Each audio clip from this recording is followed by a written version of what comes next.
Hello. Good morning. Okay. आता खूप वेळ घेणार नाही मी आज. तासभर घेईन फक्त. आता बघा, ॲब्झॉर्प्शन मी परत एकदा सांगतो, कालचं जे इंट्रोडक्शन करून दिलं होतं ते परत एकदा थोडक्यात परत एक्सप्लेन करतोय. आता आपण इथं बनणार आहे ॲब्झॉर्प्शन, रिफ्लेक्शन, ट्रान्समिशन काय असतं. आता कन्सिडर करा परत एकदा बघा 1 मिनिट.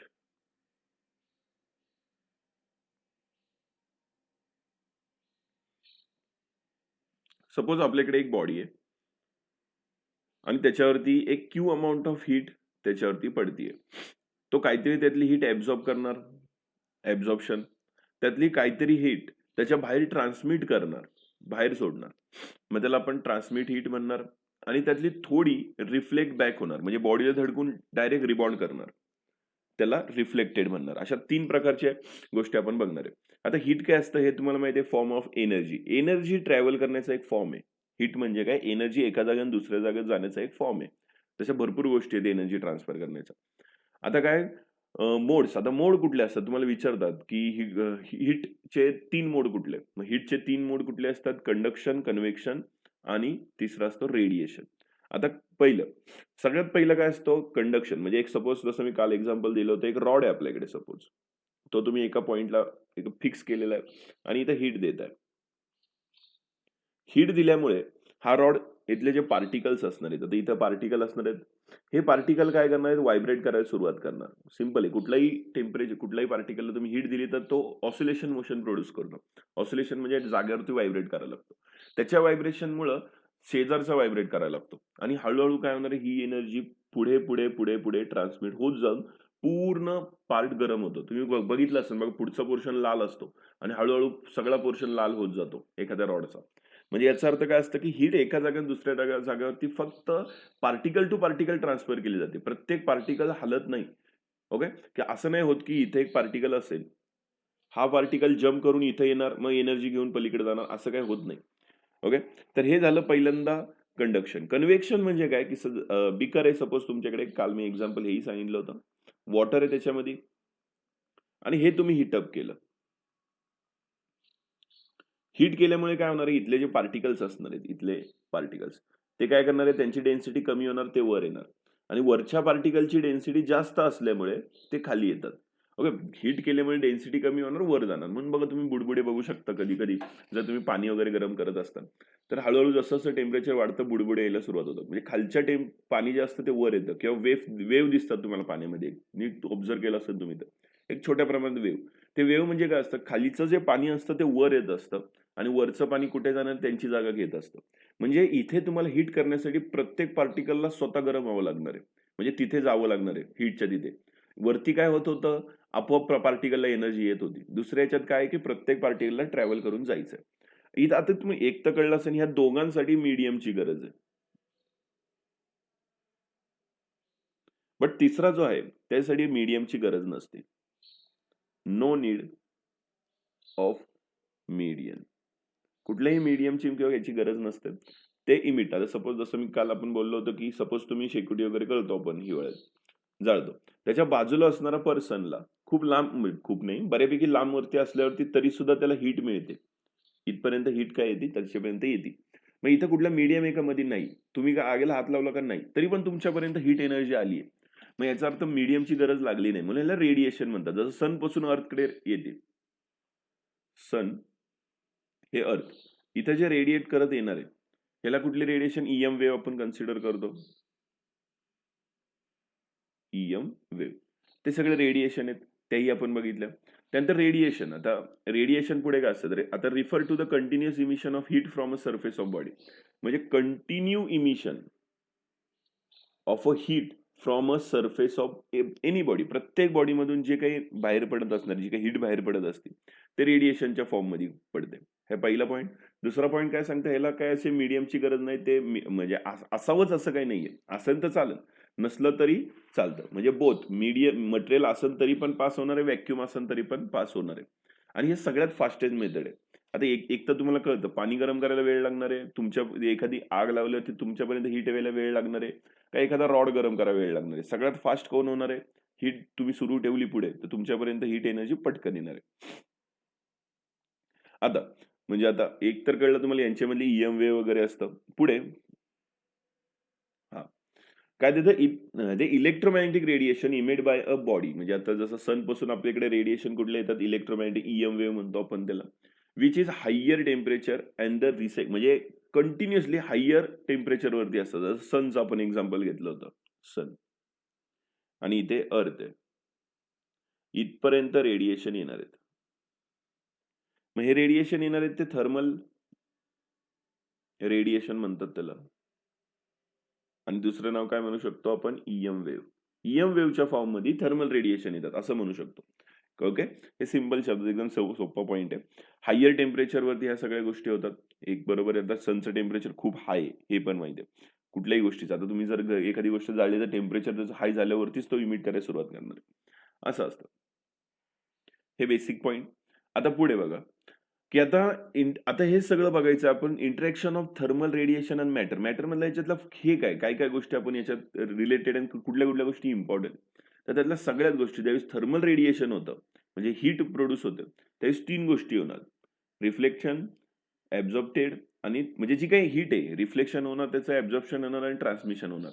मग आपण जसं मी आता तुम्हाला डायग्राम याच्या आधी दाखवली, सपोज कन्सिडर करा ही एक गोष्ट आहे, त्याच्यावरती suppose Q amount of heat पडतीये, अर्थ आहे समजा, याच्यावरती क्यू अमाऊंट ऑफ हीट पडतीये, तर याच्यातली Q A amount of heat absorb करणार आहे इथे. त्यातली त्याच्यानंतर आपण म्हणू काही एनर्जी याच्यातून बाहेर पडणार आहे, ट्रान्समिट, बाहेर जाणार आहे, आणि काही एनर्जी रिफ्लेक्ट बॅक करणार आहे तशी धडकून, त्याला क्यू आर म्हणायचं आहे. ओके, हे बेसिक पॉइंट आहे.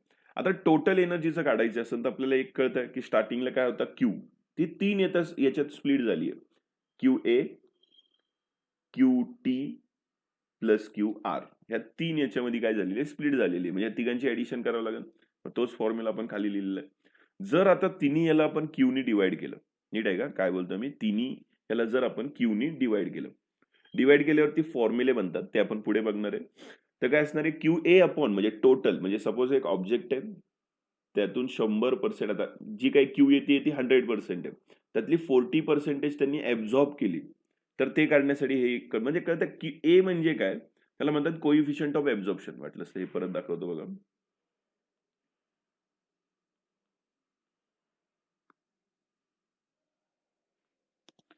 हे आपण एक एक करून दाखवतो मी तुम्हाला.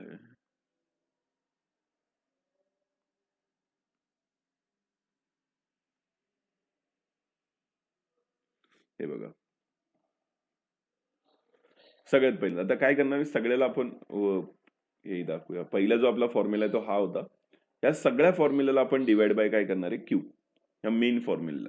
मग डिवाइड बाय जर क्यू केलं आपण, इथेही क्यू, इथेही क्यू, इथेही क्यू आणि इथेही क्यू, तर क्यूला क्यू इथे स्टार्टला कॅन्सल होणार आहे, आन्सर येणार आहे 1. आता क्यू ए अपॉन ए, हे लक्षात ठेवा, क्यू ए अपॉन ए, हे इथे घेऊया. त्याचे फॉर्म्युला लक्षात ठेवा सगळ्यांना. क्यू ए अपॉन ए म्हणजे असतं कोइफिशियंट ऑफ ऍब्झॉर्प्शन, म्हणजे किती तुम्ही टाकली त्यातली किती ऍब्झॉर्ब केली तुम्ही, हे असतं. मग इथे त्याला म्हणायचं असतं ए नी डिनोट करणार आहे, हे नेहमी लक्षात ठेवा. हे कशाने करणार आहे, ए नी डिनोट करणार आहे. इथे लिहिणार ए प्लस, त्याच्यानंतर क्यू आर अपॉन क्यू, म्हणजे किती त्यातली रिफ्लेक्ट केली तुम्ही एनर्जी, त्याला कोइफिशियंट ऑफ रिफ्लेक्शन म्हणायचं, ते दाखवायचंय आर ने. आणि तिसरा असणार आहे कोइफिशियंट ऑफ ट्रान्समिशन, म्हणजे किती त्यातनं ट्रान्समिट केली, त्याला कन्सिडर करणार आहे आपण टी नी, आर प्लस टी. ओके, परत बघा, हे पॉइंट इम्पॉर्टंट आहे की त्यात तुम्ही किती टाकली, त्यातून किती ऍब्झॉर्ब केली. म्हणजे सपोज जर एक्झाम्पल कन्सिडर करत असलो, आपल्याकडे एक ऑब्जेक्ट आहे, त्यातनं एनर्जी येणार आहे तर 100%, क्यू इज इक्वल टू काय म्हणूया आपण, 100%. त्यातली क्यू ए 30% ऍब्झॉर्ब केली, त्यातली 20% रिफ्लेक्ट केली, ते ट्रान्समिट केली, आणि 50% डायरेक्ट काय करणार आहे, उरलेली पूर्ण रिफ्लेक्ट करून जाणार आहे, म्हणजे निम्मी तर धडकून जाणार. 30% आत ऍब्झॉर्ब करणार आहे, 20% बॉडीच्या बाहेर निघून जाणार डायरेक्ट, असं असतं. ओके, हा पॉईंट कळला असेल. जिथे तुम्हाला कळत नसेल एखादा पॉईंट तर विचारत चला. मग हे कोइफिशियंट आहे, आता याच्याबद्दलच परत एकदा आपण बघूया, कोइफिशियंट ऑफ रिफ्लेक्शनचं डेफिनेशन वगैरे कसं आहे. आता कोइफिशियंट ऑफ हीट रेडिएशन, त्यातलं सगळ्यात पहिल्यांदा कोइफिशियंट ऑफ ऍब्झॉर्प्शन, जे आता आपण ए नी डिनोट केलं, त्याचा फॉर्म्युला काय, अमाऊंट ऑफ हीट ऍब्झॉर्ब, म्हणजे किती हीट ऍब्झॉर्ब केली to the total number of, म्हणजे जे काही अमाऊंट ऑफ हीट आहे, म्हणजे आता टोटल, आता किती ऍब्झॉर्ब केली आपण ते कशाने दाखवणार आहे, ए नी, क्यू ए, आणि टोटल किती होती, क्यू. ओके, मग फॉर्म्युला काय, समजा ऑब्जेक्ट आहे त्याच्यावरती क्यू अमाऊंट ऑफ हीट पडतीये, आज जे काय ऍब्झॉर्ब केलं ते डिवाइड करायचं. हा झाला पहिला, सिंपल आहे एकदम. बघा फॉर्म्युला इथे लिहूया आपण खाली.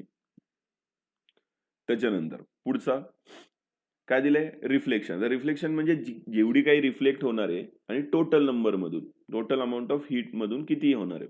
ऑब्जेक्ट त्याच्यावरती क्यू पडतीये आणि रिफ्लेक्ट बॅक करणार आहे, त्याला क्यू आर म्हणणार आहे आपण. तर इथे फॉर्म्युला येणार आहे R is equal to Q R upon Q. हा फॉर्म्युला किती त्यातली रिफ्लेक्ट केली. त्याच्यानंतर सगळ्यात तिसरं म्हणजे ट्रान्समिशन म्हणतो आपण. तर ट्रान्समिशन म्हणजे ऑब्जेक्ट आहे, परत त्याच्यावरती क्यू अमाऊंट ऑफ एनर्जी पडली आणि याच्या बॉडीच्या बाहेर किती निघून गेली, त्याला आपण क्यू टी म्हणायचं असतं. मग फॉर्म्युला लिहिलंय क्यू टी अपॉन क्यू. एकदम सिंपल टॉपिक आहे. डेफिनेशन सुद्धा आहे की ratio of amount of heat, इथं हा एक शब्द राहिलेला आहे, amount of heat transmit to total amount of heat, म्हणजे किती अमाऊंट ऑफ हीट ट्रान्समिट झाली. ट्रान्समीटर लिहिलेले, ट्रान्समिशन लिहिलेले पूर्ण राहिले मला सांगायचं, म्हणजे किती अमाऊंट ऑफ एनर्जी ट्रान्समिट झाली आणि त्यातनं किती मधून ट्रान्सफर झाली. Total amount of heat incident म्हणजे किती पडली आणि त्यातून किती ट्रान्समिट झाली, याच्यावरून रेशो काढलेला आहे. त्याच्यानंतर आता परफेक्टली बॉडी काय असतात बघायचं. तर सोपे पॉईंट आहेत एकदम, थेरॉटिकली पॉईंट आहेत.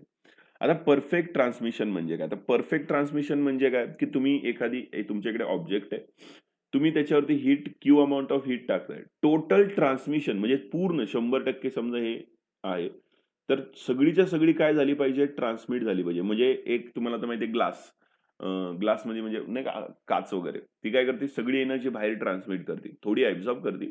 बट असे काही ग्लास आहेत की जे टोटल एनर्जी काय करतात, बाहेर ट्रान्समिट केली जाते, थोडीशी निग्लिजिबल ऍब्झॉर्ब करतात ते. मग अशा याला म्हणतात. मग ह्यावेळी आता आपला रेशो सांगायचा असतो, तर ऍब्झॉर्ब काहीच करत नाही म्हणजे 0, कोएफिशियंट ऑफ ऍब्झॉर्प्शन.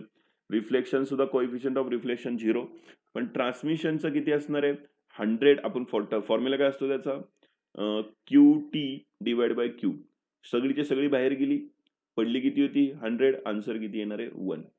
मग आपण हे पूर्ण ह्या व्हॅल्यूच्या ऐवजी इथं काय लिहिणार आहे, 1. म्हणजे टोटल एनर्जी काय झाली तुमची, 1. म्हणजे आता जर फॉर्म्युला टाकला आपण, तर इथे असं म्हणू शकतो A plus R plus T is equal to 1 हवंय ना.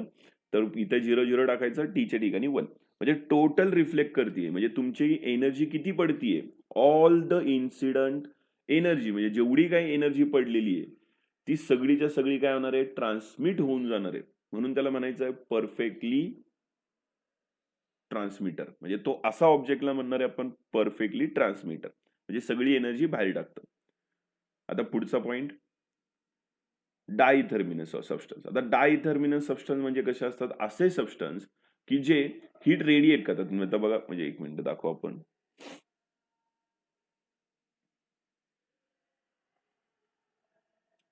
एक ऑब्जेक्ट आहे बघा, मी काय बोलतो नीट समजून घ्या की आता इथे काय नाही, सबस्टन्स विच हीट रेडिएट, म्हणजे इथे टी ची व्हॅल्यू 0 नसणार आहे.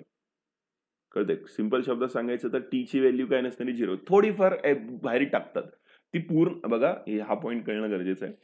म्हणजे काय की पूर्ण आत पण ऍब्झॉर्ब करू दे, रिफ्लेक्ट करू दे, त्याच्याशी काय घेणं नाही. पण त्यांचं असं म्हणणं आहे थोडी तरी एनर्जी बॉडीच्या बाहेर जाती, बस. असं पण नाही की पूर्ण बाहेर जाती किंवा पूर्ण आत राहती, असं पण नाही. काय बोलतो नीट पॉईंट समजून घ्या की थोडी तरी एनर्जी बॉडीच्या बाहेर जाती, ह्याला म्हणायचं असतं डायथर्मिनस. नीट समजून घ्या बघा पॉईंट.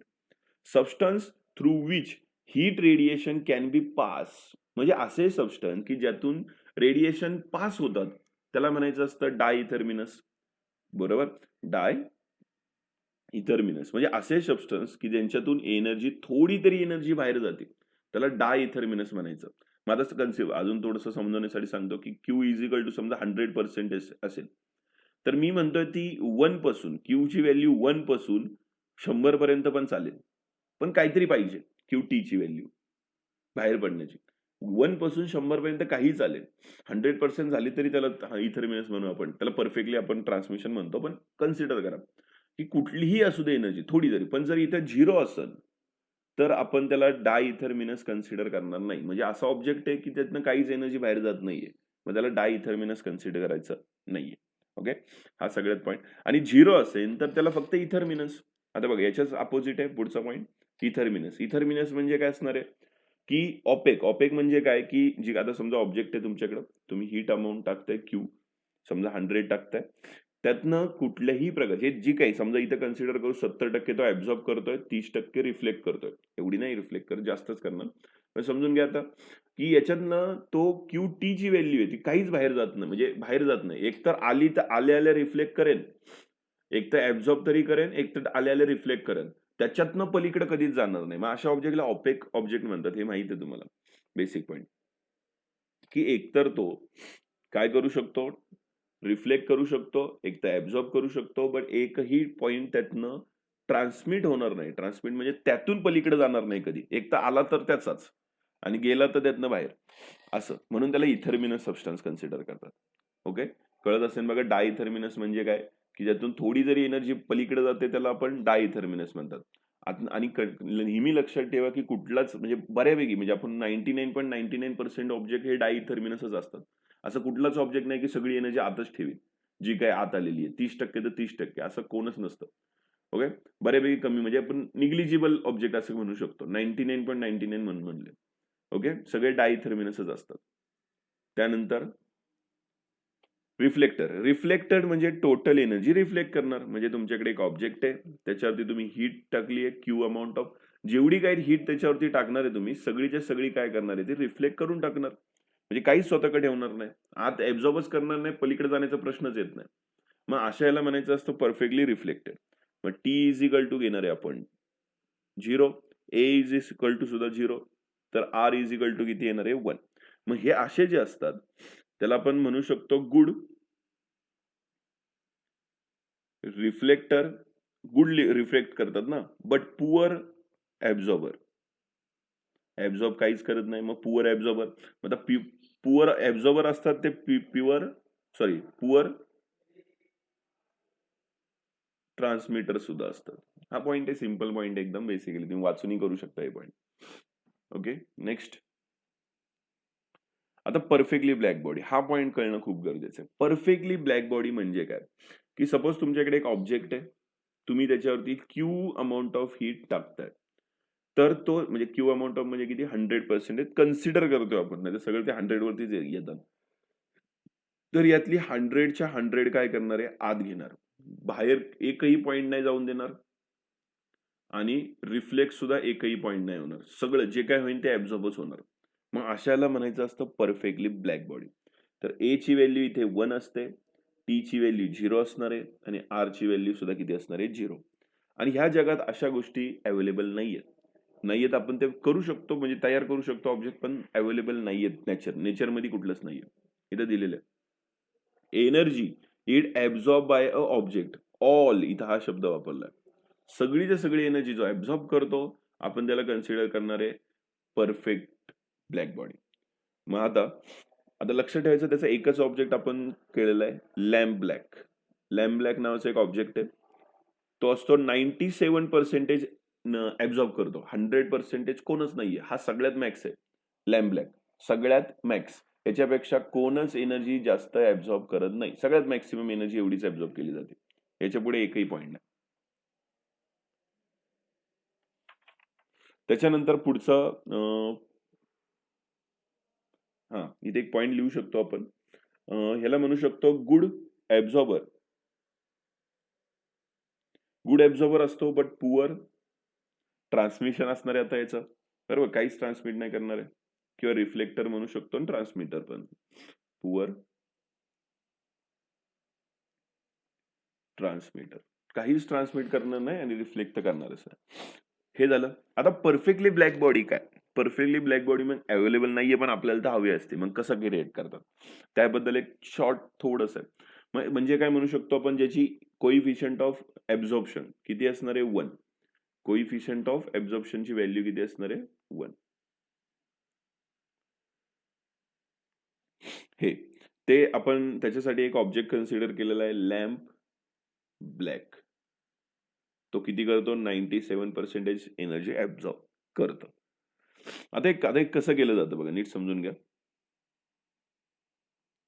की सपोज कन्सिडर करा 2 बॉडी आहेत, आपण लिहूया इथं कन्सिडर 2 ऑब्जेक्ट्स. आपण करू कन्सिडर 2 ऑब्जेक्ट आहे आणि त्यांच्यावरती एक ऑपेक आहे. काय समजतो? Which of the opaque to the thermal radiation having a same. Opaque म्हणजे काय? की त्यातनं कुठलीच एनर्जी हे होणार नाही, ट्रान्समिट होणार नाही. एक तर ऍब्झॉर्ब होईल किंवा रिफ्लेक्ट होईल. बघा 2 बॉडी आहेत. आपण काढूया 1 मिनिट. ही एक सपोज बॉडी आहे आणि ही दुसरी बॉडी. कम्प्लिटली ऑपेक म्हणजे समजून घ्या, इथं ब्रॅकेटमध्ये लिहितो मी. आपण कम्प्लिटली ऑपेक म्हणण्यापेक्षा असली आर ऑपेक. ऑपेक म्हणजे समजून घ्यायच्यातनं बाहेर कुठल्याही प्रकारची जाणार नाही आणि हे वेल पॉलिश आहे. काय करायचं नीट समजून घ्या. एक, the surface of one body well polish करायची. एक वेल पॉलिश समजून घ्या, इथे लिहूया आपण वेल पॉलिश्ड. आणि एक बॉडी पेंट करायची, पेंटेड ब्लॅक. ब्लॅक पेंट मारायचं याच्यावरती टोटली.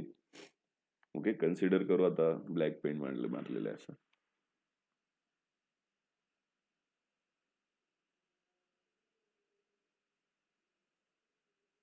थोडी इमेजिन करा आता, हा ब्लॅक पेंट मारलेला आहे आपण याला.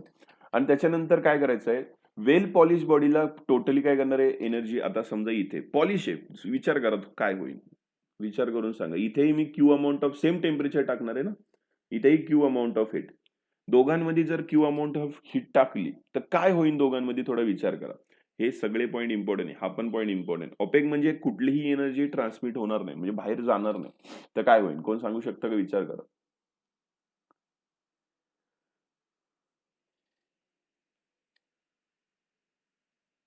ओके, अजून?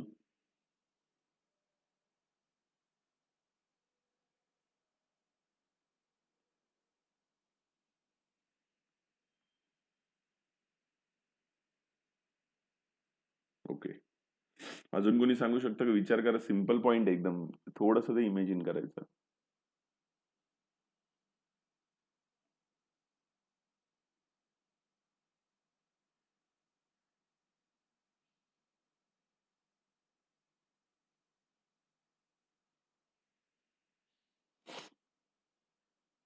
नाही? ओके, बघा मग आता हे काय असणार आहे? ब्लॅक कोटेड आहेत म्हणजे ऍब्झॉर्ब सगळ्यात जास्त करणार, आणि हे काय करणार आहे?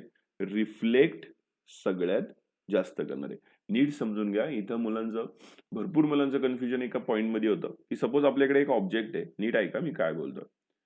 की समजा तुम्ही त्याच्यावरती क्यू अमाऊंट ऑफ हीट टाकली, त्यातली काही ऍब्झॉर्ब करणार, काही रिफ्लेक्ट करणार, बरोबर, आणि काही काय बोलतो मी, काही काय होणार आहे? ट्रान्समिट होणार आहे. ट्रान्समिट म्हणजे काय? की त्यातून पलीकडे जाणार आहे. कळतंय काय बोलतो मी? पलीकडे जाणार आहे. असं मी बोललेलं नाहीये की तो त्यातनं रेडिएट. आता याच्यात कन्फ्युज होतात. इथं पुढे एक पॉइंट आहे की आता इथे आपण जर बोललो की रेडिएट करणार, आता सिंपल हे हा पॉइंट कळला असेल. ट्रान्समिट परत एकदा सांगतो. ट्रान्समिट म्हणजे काय? की आरपार निघून जाणे, पेनिट्रेट करणे, याला म्हणायचं असतं ट्रान्समिशन. ओके, त्याच्याशी ह्या बॉडीशी काही संबंध राहत नाही, म्हणजे ही डायरेक्ट एनर्जी पलीकडे निघून जाणार, हे बोलतोय मी. बॉडी आता याच्यात ह्या 2 केसमध्ये आता बघा थोडंसं पॉइंट आहे इथं, भरपूर कॉम्प्लिकेशन होतात. सिंपल पॉइंट आहे. आता काय करणार आहे? जो सगळ्यात जास्त ऍब्झॉर्ब करतोय तो सगळ्यात जास्त रेडिएट करणार आहे.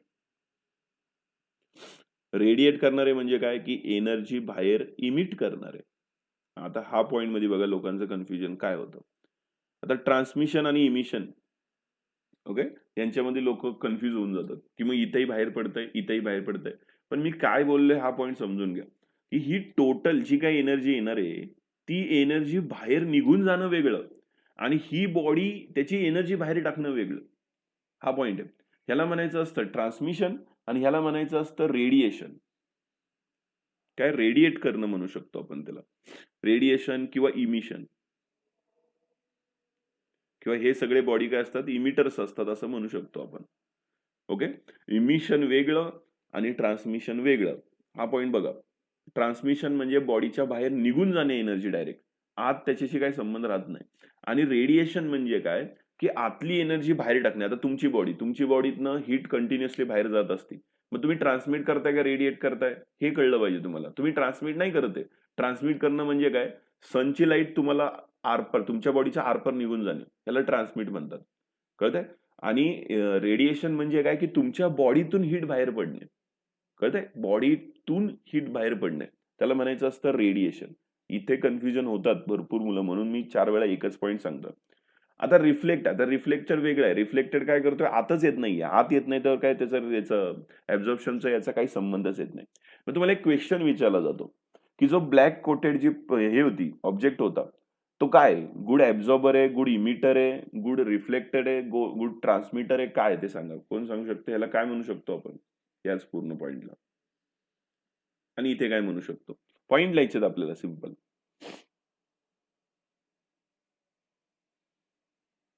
विचार करा पटपट.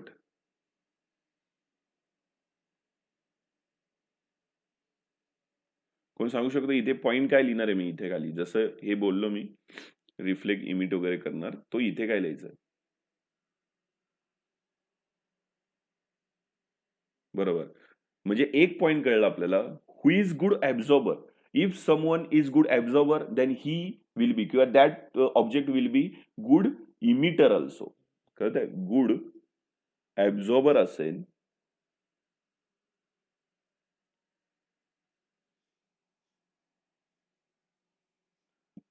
तर तो गुड काय असणार आहे? इमिटर सुद्धा असणार आहे. काय इमिटर?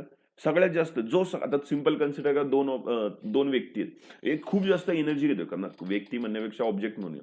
दोन ऑब्जेक्ट आहेत, खूप जास्त एनर्जी घेतात आहेत ते. जेवढं जास्त जो एनर्जी घेणार आहे तो जास्त काय करणार आहे, बाहेर पण तेवढीच जास्त टाकणार आहे. म्हणजे कन्सिडर करा, हे दोन ऑब्जेक्ट आहेत, ब्लॅक कोटेड आहेत समजा, हे टोटली काय आहेत, ब्लॅक कोटेड आहेत. आता हा काय बोलतो मी, हा ब्लॅक कोटेड आहे आणि हा तर पूर्णच ब्लॅक कोटेड आहे. आणि याच्यावरती मी क्यू अमाऊंट ऑफ एनर्जी टाकली. याच्यावर सुद्धा सेम एनर्जी टाकली, क्यू अमाऊंट ऑफ. तर हा काय करणार आहे, त्यातली समजा 100 पार्टिकल्स आहेत, असं एनर्जी हीटचे पार्टिकल आहेत. हा काय घेणार आहे, त्यातले 50% घेईल. हा किती घेणार आहे, 80% घेईल. कळतं? मग काय होणार आहे, ऑब्व्हियसली हा त्याच्या रिलेटेडच थोडी एनर्जी बाहेर टाकणार आहे. पण हा 80 ऍब्झॉर्ब केली ना त्यांनी, म्हणजे हा जास्त बाहेर टाकणार आहे पहिल्यापेक्षा. म्हणजे जो गुड ॲब्झॉर्बर असतो, तो गुड इमिटर सुद्धा असतो. तो सगळ्यात जास्त इमिट किंवा रेडिएट सुद्धा तो तेवढा जास्त करणार आहे. कळतंय? जो जास्त एनर्जी घेणार आहे, तो जास्त एनर्जी इमिट करणार आहे. हे लक्षात ठेवायचं. आणि जो गुड पॉलिश असणार आहे, तो काय असणार आहे, पुअर ॲब्झॉर्बर. म्हणजे पुअर, ॲब्झॉर्ब खूप कमी. आता इथं लक्षात ठेवा, रिफ्लेक्टर लिहिलंय, पण एक खूप निग्लिजिबल, आपण हा पॉइंट इथे लिहितो मी, की भले रिफ्लेक्टेड असेल, रिफ्लेक्ट मोस्ट ऑफ एनर्जी, भलेही most of the energy reflect करत असेल, अँड ॲब्झॉर्ब लिटिल बिट. थोडी तरी ॲब्झॉर्ब होती. असं कुठलाच ऑब्जेक्ट नाही की काही एनर्जी ॲब्झॉर्ब होणार नाही. काच, जसं मी आपण बोललो तुम्हाला, काच त्यातनं ट्रान्समिट होती, पण थोडी तरी ॲब्झॉर्ब होती ना. काच काहीतरी नॉर्मली गरम होतीच ना थोडीशी, म्हणजे थोडी तरी एनर्जी तो ॲब्झॉर्ब करतोच. मग गुड ॲब्झॉर्बर, आणि आपण आता गुड ॲब्झॉर्बर असल्यावरती मग ते पुअर ॲब्झॉर्बर असल्यावरती काय असणार आहे, तो गुड रिफ्लेक्टर. आता ट्रान्समिशनचा शब्द आलेला नाहीये इथे सुद्धा आणि इथे सुद्धा, कारण की आपण पहिलंच बोललेलं आहे, ते ओपेक आहे. ओपेक म्हणजे अशा गोष्टी की त्यातनं हीट बाहेर, म्हणजे पलीकडे निघून जाणार नाही डायरेक्ट आरपार, असं. म्हणजे त्याच्यातनं पलीकडे जाण्याचा काही स्कोपच नाहीये. एक तर आत, नाही तर तिथनं फिरायचं. आत पलीकडे विलीकडे नाही जायचं, इकडून तिकडं, असं आहे. ओके, हे पॉईंट कळले असतील आता. आता जर यातनं, आणि नेहमी लक्षात ठेवा, अजून एक पॉईंट इथनं बनू शकतो, गुड ॲब्झॉर्बर. जो गुड ॲब्झॉर्बर असतो, आता जो एनर्जी सगळ्यात जास्त ॲब्झॉर्ब करतोय, तो 100% पुअर काय असणार आहे, रिफ्लेक्टेड असणार आहे. आता जो गुड ॲब्झॉर्बर आहे, तो एनर्जी त्याच्याने धडकून परत जाण्याचे चान्सेस सुद्धा कमीच असणार आहे. ओके, हे लक्षात ठेवा. मग आपल्याला जर एखादा ऑब्जेक्ट परफेक्टली ब्लॅक बॉडी करायचं, परफेक्टली ब्लॅक बॉडी करायचंय म्हणजे काय, की तो फक्त एनर्जी आत घेत राहिला पाहिजे. कळतंय? त्यातनं ट्रान्समिट नाही झालं पाहिजे, म्हणजे आरपार गेली नाही पाहिजे एनर्जी, आणि धडकून रिटर्न पण नाही गेली पाहिजे. जी काही येते ते येऊ द्या, आत येऊ द्या.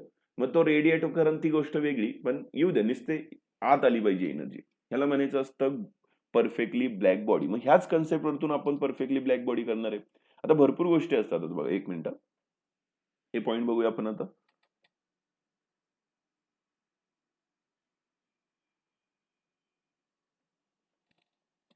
बरं. आता तुम्ही कधी बघितलं असेल भरपूर ठिकाणी आता हे टॉपिक तुम्हाला डेली लाईफ मध्ये पण यूज होतात. आता बघू आपण की सगळ्यात आता ब्लॅक बॉडी तुम्हाला मी एक बोललं की असं जगात कोणच नाही की जो फक्त ऍब्झॉर्ब करतो आणि ट्रान्समिट काहीच करत नाही, रेडिएट कोण करत नाही, असं कोणच नाहीये जगात.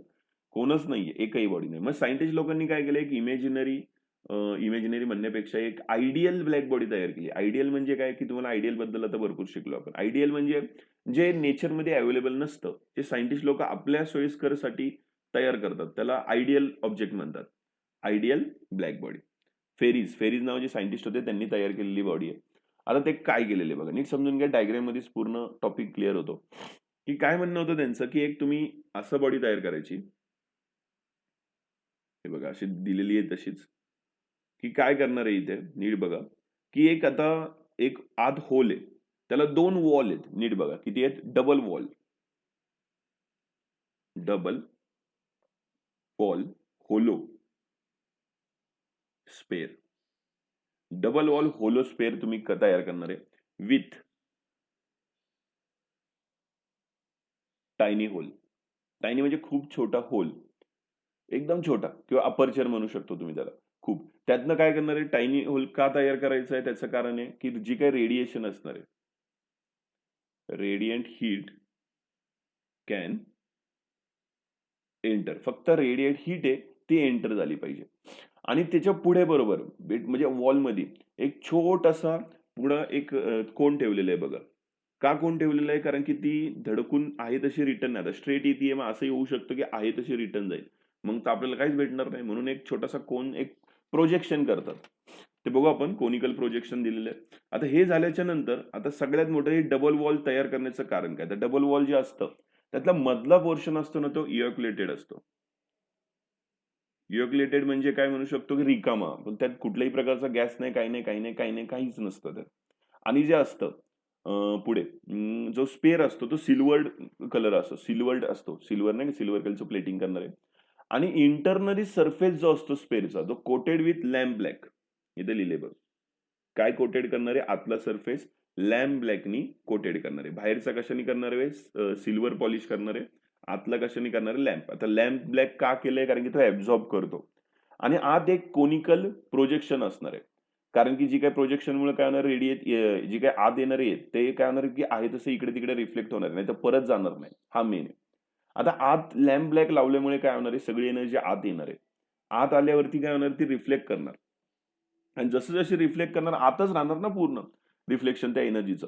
मग तो आतला टेम्परेचर ऍब्झॉर्ब करत राहणार, म्हणजे टेम्परेचर लॅम्प ब्लॅक ऍब्झॉर्ब करणार आणि हीट वाढत राहणार. कंटिन्युअसली हीट वाढत राहते. मग अशा पद्धतीने तुमचा बनतो परफेक्टली ब्लॅक बॉडी. बा सिंपल कन्सेप्ट आहे.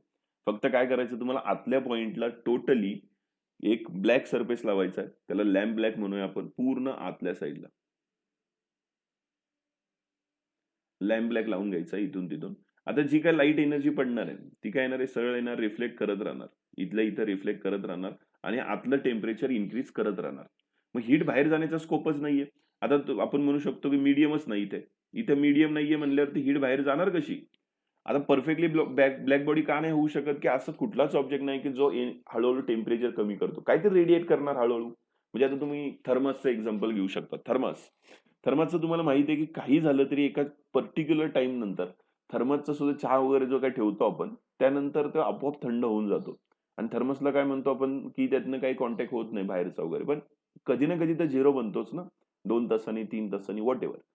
तर त्याचा अर्थ लक्षात ठेवायचं, ह्या जगात आता केमिस्ट्रीमध्ये तुम्ही शिकलेलंच, की कोणच असं नाहीये की जो एनर्जी मेंटेन करून ठेवतो. ती ट्रान्समिट होतीच काही झालं तरी. तर हे फॅरीज यांनी तयार केलेलं एक जस्ट काय होतं, एक छोटासा एक्सपेरिमेंट होता. त्यांना दाखवायचं होतं की परफेक्टली ब्लॅक बॉडी आपण बनवू शकतो. बट एवढाही प्रॉपर नाहीये तो. लक्षात ठेवायचं. ही कॅव्हिटी आता पुढे बघा, एक एक मिनिट.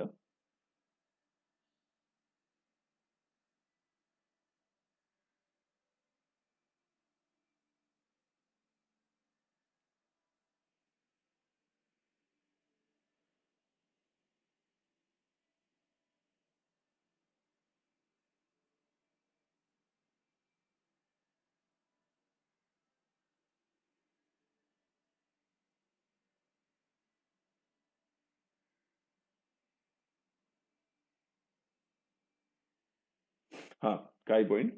हीट परत बाहेर जाणं. मग तेच सांगतो ना, हीट परत बाहेर जाणार नाही असं म्हणणं आहे त्यांचं.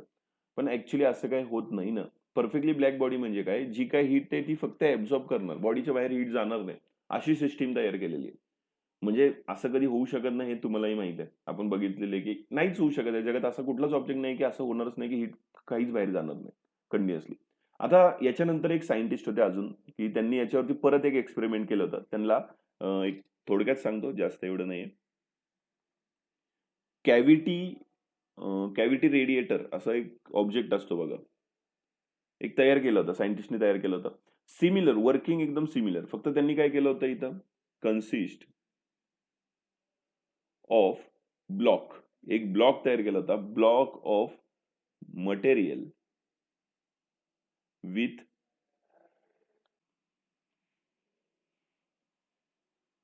ओके. तर कॅव्हिटी रेडिएशन बद्दल बोलतोय. स्मॉल आहे, काही पॉईंट लिहून देतो बघा. कन्सिस्ट ऑफ ब्लॉक, असा एक ब्लॉक घ्यायचा, कुठलाही मटेरियल असू द्या, मटेरियलशी काही घेणं देणं नसतं याच्याशी.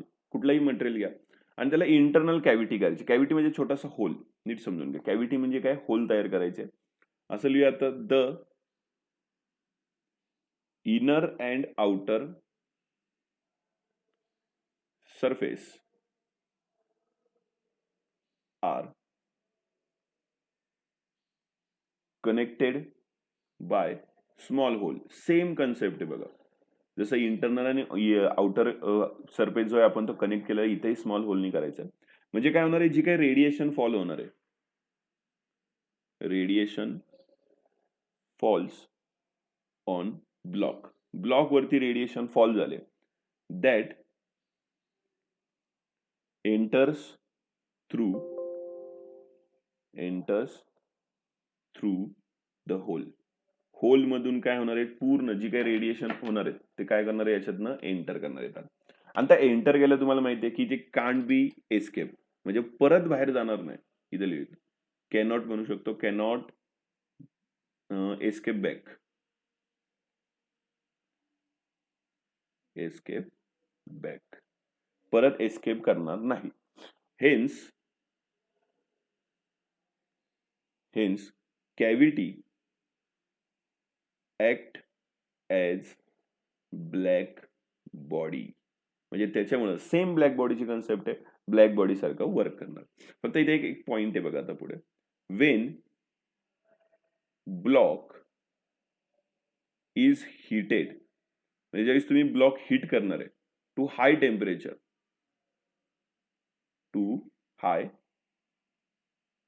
Temperature, thermal radiation is emitted. म्हणजे आता खूप जास्त टेम्परेचरवरती तुम्ही जर हिट केले तर काहीतरी रेडिएशन इमिट करायला सुरुवात करणार, काहीतरी थोडीफार तरी. म्हणून त्याला म्हणायचं असतं, म्हणून ह्या पूर्ण टॉपिकला म्हणतात कॅव्हिटी रेडिएशन. कॅव्हिटी मधून हीट येणार ना बाहेर, म्हणजे एक छोटेसे होल आहे, त्यातून सगळी हीट बाहेर येते, कळतंय? म्हणून त्याला कॅव्हिटी रेडिएशन असं कन्सेप्ट नाव दिली होती. आता जे हे सगळं आहे हे टोटली, म्हणजे कॅव्हिटी रेडिएशन हे टोटली डिपेंड कशावरती असतं? टेम्परेचरवरती. कळलं तुम्हाला? की बघा, टेम्परेचर इन्क्रीज केलं तर रेडिएशन त्याप्रमाणे वाढणार आहे. त्याच्या वॉलवर, म्हणजे कशा लक्षात ठेवायच्या, शेप, साईज किंवा मटेरियल यांच्यावरती डिपेंड नाहीये. टोटली कशावरती डिपेंड आहे? त्याचा टेम्परेचरवरती. टेम्परेचर इन्क्रीज केलं की तुमचे रेडिएशन सुद्धा इन्क्रीज होणार. जेवढे बाहेर जास्त रेडिएशन होणार तेवढे इन्क्रीज होत होत जाणार आहे. ओके, हे टोटली एवढाच टॉपिक. वाटलंच तर तो हे बघ, हे एक दिलेलं आहे ट्रान्समिशन वगैरे, हे तर कळलेलंच आहे तुम्हाला. एक पॉइंट लिहितो तरी इथे, it is depend on only temperature, not on shape और साईज. शेप, साईज किंवा मटेरियल, कुठल्या प्रकारचं मटेरियल यूज करताय त्याच्यावरती डिपेंड नाहीये. टोटली डिपेंड त्याच्या टेम्परेचर. हे रिफ्लेक्शन वगैरे कळलेले तुम्हाला, हे दुसरेच आहे. रेडिएशन म्हणजे नॉर्मल जे बघत होतो आपण. इमिशन वेगळं आहे बघा, ट्रान्समिशन वेगळं आहे, ऍब्झॉर्प्शन दिलेलं नाहीये, आणि पुढे काय दिलंय? रिफ्लेक्टर. रिफ्लेक्टेड मध्ये धडकून परत जाणे. ओके, हा पॉइंट आहे. नेक्स्ट,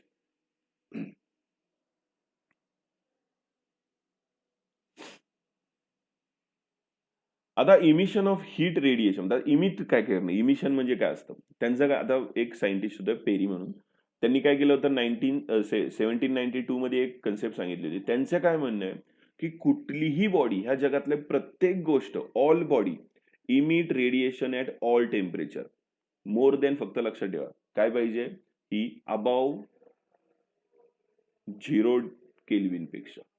0 केल्विन पेक्षा म्हणजे त्याला ऍब्सोल्यूट 0 टेम्परेचर म्हणतो आपण, आपल्याला माहिती आहे. इथे लिहू शकतो आपण ऍब्सोल्यूट 0. ऍब्सोल्यूट 0 टेम्परेचर पेक्षा जर वरती तुमचं टेम्परेचर असेल तर प्रत्येक बॉडी हीट बाहेर पडते. म्हणजे तुम्ही, मी, प्रत्येक जण हीट बाहेर पडतंय प्रत्येकातून. आणि ते कशावरती, किती हीट बाहेर पडणं हे कशावरती डिपेंड आहे, टेम्परेचर आणि सबस्टन्स, कुठल्या प्रकारचा सबस्टन्स आहे त्याच्यावरतून हीट तेवढी बाहेर पडणार. किंवा टेम्परेचर किती इन्क्रीज होणार, जेवढं टेम्परेचर इन्क्रीज तेवढं ऑब्व्हियसली आताच बघितलं पण जेवढे ऍब्झॉर्ब करणार ते तेवढ्याच प्रमाणात आपण इमिट पण करत राहणार continuously. Amount of thermal radiation emitted as per, एक minute, per unit time all body absorb the radiation fallen. म्हणजे प्रत्येक बॉडी, ह्या जगातली प्रत्येक बॉडी रेडिएशन ऍब्झॉर्ब करत असते. म्हणजे जे काही तुम्ही त्याच्यावर हीट टाकणार ती ऍब्झॉर्ब करण्याचा प्रयत्न करत असतो. आणि आता किती ऍब्झॉर्ब करणार आहे युनिट टाइम मध्ये, त्याचं डिपेंड कशावरती असतं नीट समजून घ्या. ही डिपेंड कशावरती, इथं एक पॉइंट येतो लिहायला पाहिजे होता. डिपेंड्स ऑन, डिपेंड्स असतं त्याच्या नेचरवरती की तो कशा प्रकारचा आहे, ऍब्झॉर्ब करणार ना तो, म्हणजे कसा ऍब्झॉर्ब करणार, त्याचा एरिया किती आहे, एरिया जास्त ते ऍब्झॉर्प्शन जास्त, टेम्परेचर जास्त तरी पण ऍब्झॉर्प्शन जास्त. याच्यावरती डिपेंड आहे की तो किती ऍब्झॉर्ब करणार आणि किती इमिट करणार. फक्त एवढा मेन पॉईंट समजून घ्या की जो जेवढा जास्त ऍब्झॉर्ब करणार आहे तो जास्त इमिट पण करणार आहे. हे इम्पॉर्टंट पॉईंट आहे. आता दोन ऑब्जेक्ट आहे, एक कलर ऑब्जेक्ट आहे, लाईटली कलर म्हणजे हलका कलर दिलेला आहे, एक डार्क कलर दिलेला आहे, कुठलाही असू दे. एक तर माहिती आहे डार्क कलर जर कमी असतो ना, म्हणजे कमी लाईट कलर असतो, तो काय करणार आहे, रिफ्लेक्ट करणार आहे. हलका कलर जो असतो तो रिफ्लेक्ट करतो आणि जो डार्क कलर असतो तो ऍब्झॉर्ब करतो लाईट जास्त. लाईट पण हे लक्षात ठेवायचं, हीट पण काय करतो तेवढ्या प्रमाणात तो ऍब्झॉर्ब सुद्धा करत असतं. हे पॉईंट, बेसिक पॉईंट आहे, ते तुम्हाला माहित असणार आहे, डेली लाईफच्या रिलेटेड पॉईंट आहे ते. आता हा पण पॉईंट, टेम्परेचर, सराउंडिंग टेम्परेचर जास्त असतं बॉडीपेक्षा, काय सराउंडिंग टेम्परेचर जास्त असणं ते ऍब्झॉर्ब करणार. म्हणजे कन्सिडर करा की आपल्या बॉडीचं टेम्परेचर 21-26च्या आसपास असतं, तर तुमचं 21 आहे आपण कन्सिडर करू, आणि टेम्परेचर आहे 30. तर टेम्परेचर जास्त आहे सराउंडिंगचं, मग तुमचे काय करणार, सराउंडिंगचं टेम्परेचर तुम्ही ऍब्झॉर्ब करत राहणार. आपल्याला इक्विलिब्रियम मध्ये यायचं असतं ना, थर्मली इक्विलिब्रियम मध्ये. मग टेम्परेचर आपण काय करणार आहे, ऍब्झॉर्ब करणार आहे, इमिट कमी करणार, ऍब्झॉर्ब जास्त करणार. म्हणून आपल्या बॉडीचं टेम्परेचर काय होणार, हळूहळू इन्क्रीज होणार. आणि जर सराउंडिंग टेम्परेचर जर 10 डिग्री सेल्सिअस आपल्याचं 21, मग काय करणार, आपली बॉडी थंड पडणार आहे. म्हणजे आपण काय करणार, आता इमिट करणार, हीट बाहेर पडते आपल्यातून हीट कंटिन्युअसली बाहेर पडणार आणि आपल्या बॉडीची हीट काय होणार आहे, कमी होणार. आपल्या बॉडी म्हणण्यापेक्षा चहा वगैरे धरा, ओके, चहा किंवा आईस्क्रीम वगैरे याच्या रिलेटेड जरी लक्षात ठेवलं तरी कळणार आहे तुम्हाला. सिंपल पॉइंट आहे ते. नेक्स्ट, हे ओव्हरव्ह्यू आहे टोटली, जे काय आपण आतापर्यंत बघितलेले आहे त्याच्याबद्दलच्या शॉर्ट मध्ये सांगितलेले. आता एक पॉइंट इथे मध्ये लिहितो मी की जसं जसं ऍब्झॉर्प्शन वाढतं, एक इथे बाजूला लिहूया काय, ऍब्झॉर्ब्ड रेडिएशन इन्क्रीज, म्हणजे ऍब्झॉर्ब रेडिएशन जर इन्क्रीज झाली then kinetic energy of constitute किंवा जो काही गोष्ट आहे ऍटम वगैरे, त्याच्यामुळे काय करणार आहे, तो ऑसिलेट करणार आहे, oscillating about mean position. Simple point आहे की एखादी गोष्ट जसं जसं ऍब्झॉर्ब करतोय, जसं आपण पहिल्या केसमध्ये बघितलं, ऍब्झॉर्ब करणार तर कायनेटिक एनर्जी वाढणार, कायनेटिक एनर्जी म्हणजे मोशन वाढणार, म्हणजे तो ऑसिलेट करायला लागणार आहे, पार्टिकल एका जागेवरून हलायला लागणार आहे. मग दुसऱ्याला तो देणार, तिसऱ्याला, असं हळूहळू काय होणार, टेम्परेचर मध्ये चेंज करायला सुरुवात करतात. हा पॉइंट आहे. त्याच्यानंतर पुढे की बॉडी म्हणजे ऍब्झॉर्ब रेडिएशन कॉज, म्हणजे आता जसं तुम्ही ऍब्झॉर्ब करणार आहे, हा पॉईंट पण सिंपल आहे, जेवढा जास्त तुम्ही रेडिएशन ऍब्झॉर्ब करणार आहे तेवढं तुमच्या टेम्परेचर मध्ये काय होणार आहे, राईज होणार आहे. टेम्परेचर पण तेवढ्याच प्रमाणात वाढणार आहे. जेवढं जास्त ऍब्झॉर्प्शन तेवढं जास्त टेम्परेचर इन्क्रीज, जेवढं कमी ऍब्झॉर्प्शन तेवढं टेम्परेचर डिक्रीज होत जाणार आहे. आणि त्याच्यामुळे रेडिएशन, आता पुढे दिले, body it self also radiate आणि एनर्जी डिक्रीज, म्हणजे बॉडी स्वतःची एनर्जी मी आता सिंपल आहे, टेम्परेचर वाढत चाललंय तर नुसतं वाढत जाईल का? आपल्या बॉडीतून थोडी तरी नॉर्मली पर्सेंटेजमध्ये एनर्जी तरी हळूहळू बाहेर जात असणार आहे. नॉर्मली. आणि त्याच्यामुळे आपल्या बॉडीचं टेम्परेचर परत खाली खाली येण्याचा प्रयत्न करतो. म्हणजे इथे लिहूया आपण एक छोटा point. Body if body radiates more than it's absorb. म्हणजे ऍब्झॉर्ब करण्यापेक्षा रेडिएशन म्हणजे बाहेर पडण्याची जास्त असेल तर हळूहळू टेम्परेचर काय होणार आहे?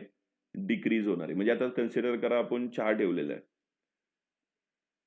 ओके, सराउंडिंग मध्ये ठेवलेलं आहे. चहाचं टेम्परेचर अति जास्त असतं सराउंडिंग पेक्षा, बरोबर.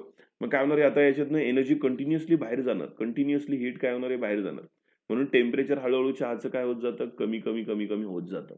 सिम्पल पॉईंट आहे, डेली लाईफ मधले तुमच्या रिलेटेड पॉईंट आहेत की जर रेडिएशन बाहेर पडण्याची जर जास्त असेल, मोर एनर्जी बाहेर पडत असेल ऍब्झॉर्ब करण्यापेक्षा, तर टेम्परेचर बॉडीचं कमी होतं आणि नॉर्मल लेवलला टेम्परेचर येतं.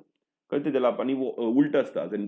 याच्या उलट काय म्हणू शकतो, जर ऍब्झॉर्प्शन जास्त असेल, जसं आपण बघितलंय, एखाद्या गोष्टीचं ऍब्झॉर्प्शन जास्त असेल तर टेम्परेचर तेवढ्याच प्रमाणात इन्क्रीज पण होणार आहे. हा पॉईंट. आता हीट रेडिएशन कशावरती डिपेंड असतं? टेम्परेचर, नेचर, कुठल्या ऑब्जेक्ट कसल्या प्रकारचा आहे, सरफेस एरिया केवढा जास्त आहे किंवा केवढा कमी आहे त्याच्यावरती डिपेंड आहे. आणि नंतर टाइम, किती टाइम पर्यंत तुम्ही ठेवलाय त्याला. चहा आता खूप टाइम पर्यंत ठेवला तर तो तेवढा थंड होणार, म्हणजे तेवढं त्याच्यातनं रेडिएशन जास्त होणार. कमी टाइम साठी ठेवला तर रेडिएशन कमी होणार. आता हे पुढचे पॉईंट. आता काय, रेडियंट पॉवर हा एक पॉईंट इम्पॉर्टंट आहे.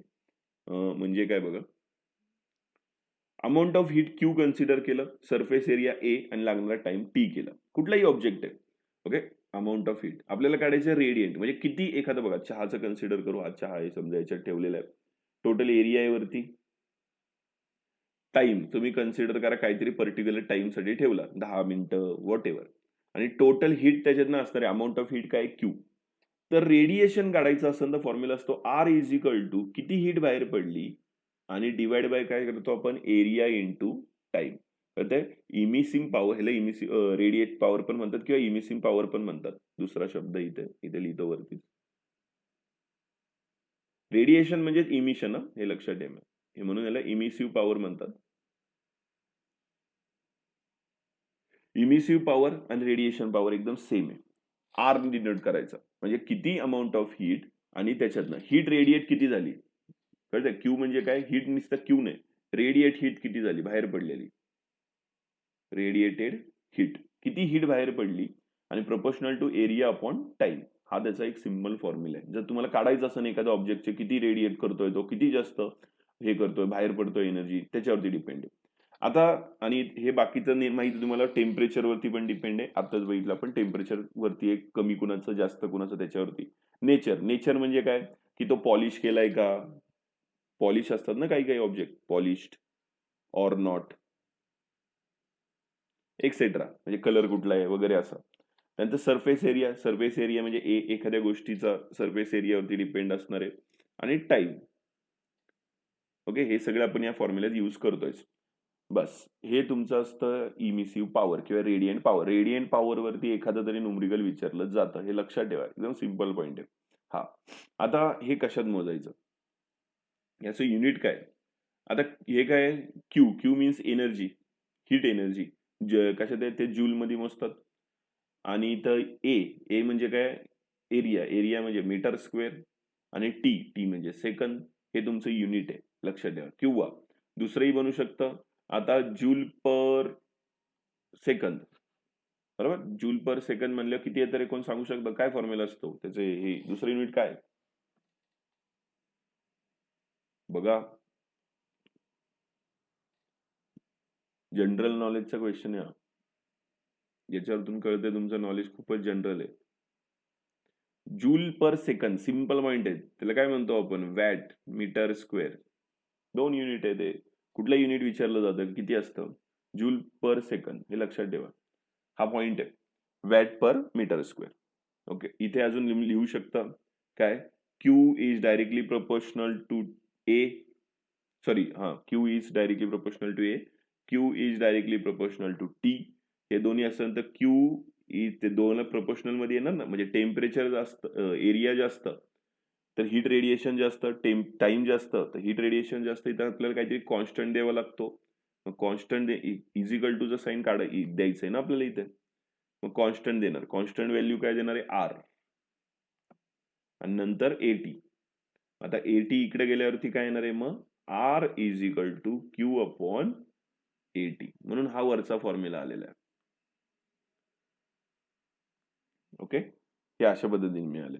याला आर ला आपण इमिसिव्ह पॉवर किंवा रेडियंट पॉवर काही कन्सिडर करू शकतो, हे लक्षात ठेवा.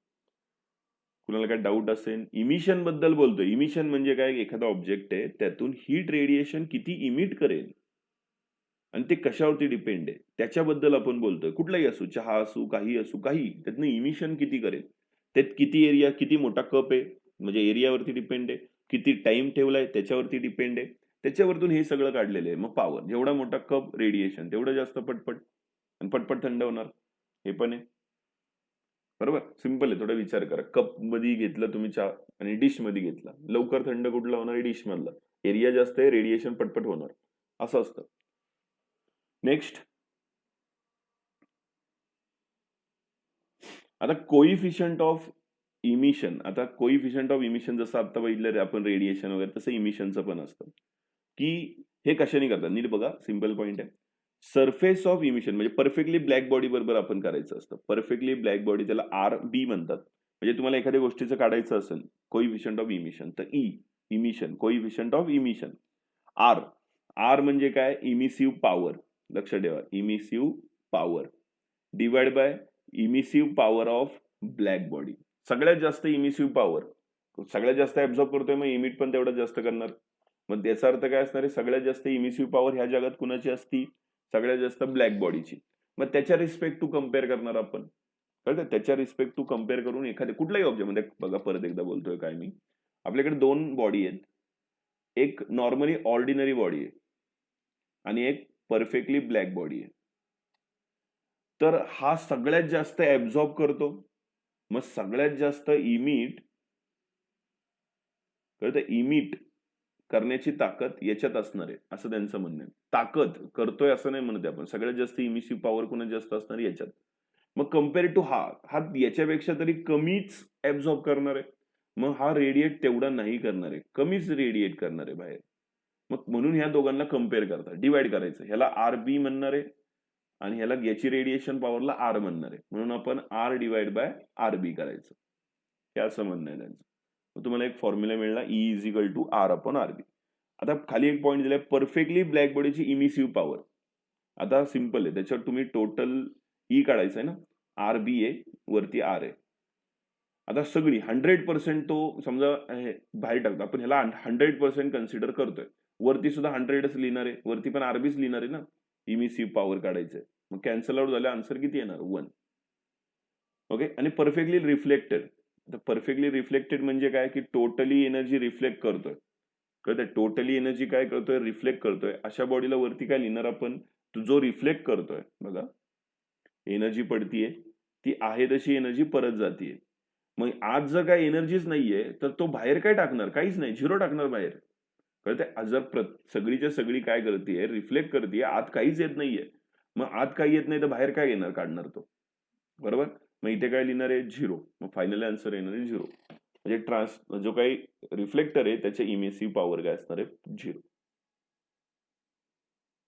थेरॉटिकली पॉइंट इथे सिंपल आहे. आणि ऑर्डिनरी बॉडी म्हणजे जगातली कुठलीही बॉडी, त्याला ऑर्डिनरी बॉडी म्हणतात. ब्लॅक बॉडी म्हणजे प्रॉपर ब्लॅक बॉडी. आता कळलंय तुम्हाला काय? त्याची काय असणार आहे? 0 पासून 1 पर्यंत असते. सगळ्यात हायेस्ट कुणाची आहे? ब्लॅक बॉडीची. सगळ्यात लोएस्ट कुणाची आहे? रिफ्लेक्टेड आहे. आता आपण म्हणलं तर आपण टोटली रिफ्लेक्टेड पण नाही आणि टोटली ऍब्झॉर्बर पण नाहीये, मध्ये येतो. म्हणजे तुमचं जी काही ईची व्हॅल्यू असणार आहे ती कुठे असणार आहे? याच्या पुढे. एक तर 0.1, 0.2 पासून 0.9 पर्यंत असेल, पण 1 नसणार आहे. 1 ब्लॅक बॉडीचं. 0.9 सुद्धा खूप कमी ऑब्जेक्टचं म्हणू शकतो आपण. ओके, हा एक पॉइंट आहे. त्याच्यानंतर एक पॉइंट, आता जेवढा रफ सरफेस असणार आहे, काय बोलतो, जेवढा रफ सरफेस असणार आहे तेवढा इमिसिव्ह पॉवर जास्त असणार आहे. आणि जेवढा स्मूथ असणार आहे, स्मूथ असणार म्हणजे रिफ्लेक्ट जास्त करणार. रिफ्लेक्ट जास्त करणार तर ऍब्झॉर्ब कमी करणार. ऍब्झॉर्ब कमी करणार तर बाहेर रेडिएट सुद्धा कमी करणार. कळते, म्हणून तो पॉईंट दिलेला आहे. फालतू पॉईंट येते हे, म्हणजे तुम्हाला ऐकून सुद्धा येऊ शकतात असे सिंपल पॉईंट आहे. तर आय होप सगळ्यांना इथपर्यंत कळलेलं आहे. हे आतापर्यंत आपण फक्त गोष्टी काय बघितल्या इथे एक शॉर्ट मध्ये सांगतो मी. पहिलं ऍब्झॉर्प्शन बघितलं, ट्रान्समिशन बघितलं, रिफ्लेक्शन बघितलं, त्यानंतर नवीन बघितलं इमिशन. या चौघांमधला फरक समजून घ्या. एक ऑब्जेक्ट आहे जी काही एनर्जी पाडतंय, त्यातली काही ऍब्झॉर्ब केली जाते, काही पलीकडे पाठवली जाते डायरेक्ट, आणि काही रिफ्लेक्ट बॅक होती अशी. आता जी एनर्जी ऍब्झॉर्ब केली जाते, कळतं, ही जी एनर्जी ऍब्झॉर्ब केली जाणार आहे ऑब्जेक्टने, त्याला कधी ना कधी रिफ्लेक्ट पण करावी लागणार, ते इमिट पण करावं लागणार आहे, बाहेर पण पाडावी लागणार ना त्यातनं. मग बाहेर पडायला त्याला म्हणायचंय इमिशन. म्हणजे आपण ऍक्च्युअली ऍब्झॉर्प्शन बद्दलच बोलत होतो. आता असा ऑब्जेक्ट तयार करता, टोटली आपल्याला जास्त करून कशाबद्दल बोलायचं होतं, ऍब्झॉर्प्शन बद्दल. तर अशी बॉडी तयार करायची की जी जास्तीत जास्त ऍब्झॉर्ब करत, तर त्याला म्हणायचं असतं perfectly black body. Perfectly black body अशी आपली नेचरमध्ये अवेलेबल नाहीये. जास्तीत जास्त आपण त्याला लॅम्प ब्लॅक नावाचं सबस्टन्स आहे, तो 97% एनर्जी ऍब्झॉर्ब करतो, त्याच्या पुढे नाही कोण करत आहे, सगळ्यात मॅक्सिमम आहे. तर परफेक्टली ब्लॅक बॉडी ह्या जगात अवेलेबल नाहीये. मग आपण ते काय आयडियल ब्लॅक बॉडी तयार करतो. मग आयडियल ब्लॅक बॉडी म्हणजे अशी बॉडी की जी ऍब्झॉर्ब करू शकते अशी. ओके, त्याच्यावरतून आपण इमिसिव्ह पॉवर बद्दल बोललो. इमिसिव्ह पॉवर, त्यानंतर रेडियंट पॉवर बद्दल बोललो. इमिसिव्ह पॉवर म्हणजे आर, त्याचा फॉर्म्युला काय असतो, Q/AT. क्यू म्हणजे किती एनर्जी बाहेर टाकली, किती एरिया होता, किती टाइम होता, याच्यावरतून. त्यानंतर पुढं इमिशन, कोइफिशियंट ऑफ इमिशन. आता लक्षात याच्यात पॉइंट्स मध्ये फरक समजून घ्या. हे इमिशन पॉवर चा फॉर्म्युला, आणि दुसरं आहे coefficient of emission. Coefficient of इमिशनचा असतो E=R/RB. हे पॉइंट असतात. आरबी म्हणजे काय, हे लक्षात ठेवायचं. हे आर ची व्हॅल्यू काय, इमिशन ऑफ ब्लॅक, एखाद्या ब्लॅक बॉडीचं इमिशनची पॉवर. म्हणजे आता एक ब्लॅक बॉडी घेतली आपण, टोटल त्यातनं हिट किती बाहेर पडतीये, त्याचा किती एरिया आहे, किती टाइम आहे ब्लॅक बॉडीचा, परफेक्टली ब्लॅक बॉडीचा. तो खाली ते काही जे काय आन्सर आहे ते इथे लिहायचं ब्लॅक बॉडीचं. नंतर तुम्ही एखादा कुठलाही ऑब्जेक्ट घेतलाय, एखादी बॉडी घेतलीये, कुठलाही पर्सन घेऊया, ऑर्डिनरी पर्सन, त्याचा तो किती एनर्जी बाहेर टाकतोय, किती एरिया आहे, किती टाइम आहे, ते घ्यायचं, ते वरती लिहायचं, आणि मग फायनली आन्सर काढायचं. ते आन्सर नेहमी काय असणार आहे, 0च्या पुढे आणि 1च्या कमी असणार आहे. 1 कोणाचं असणार आहे, ब्लॅक बॉडीचं. सगळ्यात मॅक्सिमम त्याचंच असतं म्हणून ते. आणि सगळ्यात कमी कोणाचं असतं, रिफ्लेक्टेड, म्हणजे जो टोटली एनर्जी काय करतो, परत धडकून पाठवतो त्याला. मग हे सगळे पॉईंट आतापर्यंत आपण स्टडी केले. कुणाला याच्यामध्ये काय डाऊट असेल, कुठला पॉईंट कळला नसेल तर ते विचारा लगेच, सांगतो मी लगेच. Good morning. आता आपण शेवटचे 2-3 पॉईंट राहिले, 2-3 लॉ, ते बघूया. म्हणजे हा लेसन संपेल, त्याच्या रिलेटेड थोडे क्वेश्चन पण घेऊया न्यूमेरिकल. हे बघा, लेसन जवळपास संपलेलं आहे, संपलंच म्हणजे थोडंसं राहिलेलं आहे पार्ट. थोडंसं आज लेट झालं. बरं ऐका, आता काय दिलंय, Kirchhoff's law of heat radiation and. आता हे थेरॉटिकल प्रूव्ह आहे. त्यांनी काय दिलेलं आहे, थेरॉटिकल प्रूव्ह म्हणजे याच्यानंतर एक स्पेक्ट्रम आहे, तो बघायचा आहे. तो थेरॉटिकली मांडलं गेलेलं आहे. ऍक्च्युली त्यांनी एवढं प्रॉपरली त्याचं एक्सपेरिमेंट केलेलं नाहीये, म्हणून ह्याला थेरॉटिकली प्रूव्ह असं क्लिअर मेन्शन केलेलं आहे. तर आता ह्याच्यात काय असतं बघा, काय दिलं त्यांनी, इमिसिव्ह पॉवर. इमिसिव्ह पॉवर म्हणजे ई आपण कन्सिडर करत होतो कालपर्यंत. 2 coefficient of absorption. Coefficient of absorption म्हणजे ए, आणि इमिसिव्ह पॉवर म्हणजे ई, हे दोन इज इक्वल, काय दिले, equal to emissive power of perfectly black body at a same temperature for all lambda. म्हणजे वेवलेट म्हणजे लॅम्बडा म्हणूया आपण. आता पहिल्यांदा बेसिकली समजून घ्या त्यांचं काय म्हणणं आहे. पहिल्यांदा सगळ्यात पहिल्यांदा ए इज इक्वल टू ई. आता ए चा मिनिंग काय असतो, कोइफिशियंट ऑफ ऍब्झॉर्प्शन. आणि नंतर ई चा मिनिंग असतो कोइफिशियंट ऑफ इमिसिव्ह पॉवर. बघा, कोइफिशियंट ऑफ इमिसिव्ह पॉवर वेगळं, आणि इथं आपण हे म्हणू शकतो नुसते ह्याच्या वेगळं टॉपिक आहे, इमिशनचा वेगळा टॉपिक आहे. त्यामुळे ई वेगळं आहे आणि कोइफिशियंट ऑफ इमिसिव्ह पॉवर वेगळं आहे. सॉरी, इमिशन वेगळं आहे. तर आता बघा, हे पहिलं तर कळलं, A is equal to E, हे आपण पहिलं लिहिणार आहे. ए इथं लिहूया is equal to A, E. तर आता ज्या प्रकारची लॅम्बडा, ज्या प्रकारची वेव्हलेंथ तुम्ही ऍब्झॉर्ब करणार आहे, त्याच प्रकारची वेव्हलेंथ तुम्ही बाहेर टाकणार आहे. म्हणजे कन्सिडर करा, एखादा ऑब्जेक्ट आहे, कन्सिडर करा बोलतोय फक्त डोक्यात थोड्या वेळासाठी. फक्त रेड कलरची लाईट घेते, म्हणजे कुठल्या तरी पर्टिक्युलर वेव्हलेंथची एनर्जी आत घेतोय. तर जी एनर्जी ऍब्झॉर्ब करणार आहे तीच एनर्जी बाहेर टाकणार आहे. जर रेड लाईटची एनर्जी आत घेतोय तर तो येल्लो कलरची थोडीच बाहेर टाकणार आहे. लॅम्बडा का दिलं इथं? वेव्हलेंथचा मिनिंग काय आहे की आता तुम्हाला माहिती आहे जसं कलर आपला ईएम वेव्हचा स्पेक्ट्रम आहे अख्खा, बरोबर ना? एक्स रे, त्यानंतर युव्ही रे, गॅमा रे, ते इन्फ्रारे, नंतर विजिबल लाईट, परत इन्फ्रारेड वगैरे, त्यानंतर एक्स रे, हे सगळ्या गोष्टी आहेत. तर तुम्हाला हे माहिती आहे की त्याच्या प्रत्येकाची वेव्हलेंथ वेगवेगळी आहे. प्रत्येकाची वेगवेगळी. जर मी काय बोलतोय, रेड प्रकारची लाईट जर तो ऍब्झॉर्ब करत असेल तर रेड प्रकारचीच लाईट तो इमिट करणारी, फक्त एवढं सिंपल म्हणणं आहे. ते अजून त्यांनी क्लिअरिफिकेशन करून त्याच्याबद्दल एकदम चांगलं दिलं होतं. त्यासाठी पहिले 2-3 पॉइंट पहिले कन्सिडर करा. एक इथं बोलू आपण, if body has high emissive power, एखादी बॉडीला हाय इमिसिव्ह पॉवर आहे, तर इट ऑल्सो हॅव, काय म्हणू शकतो तुम्ही सांगा?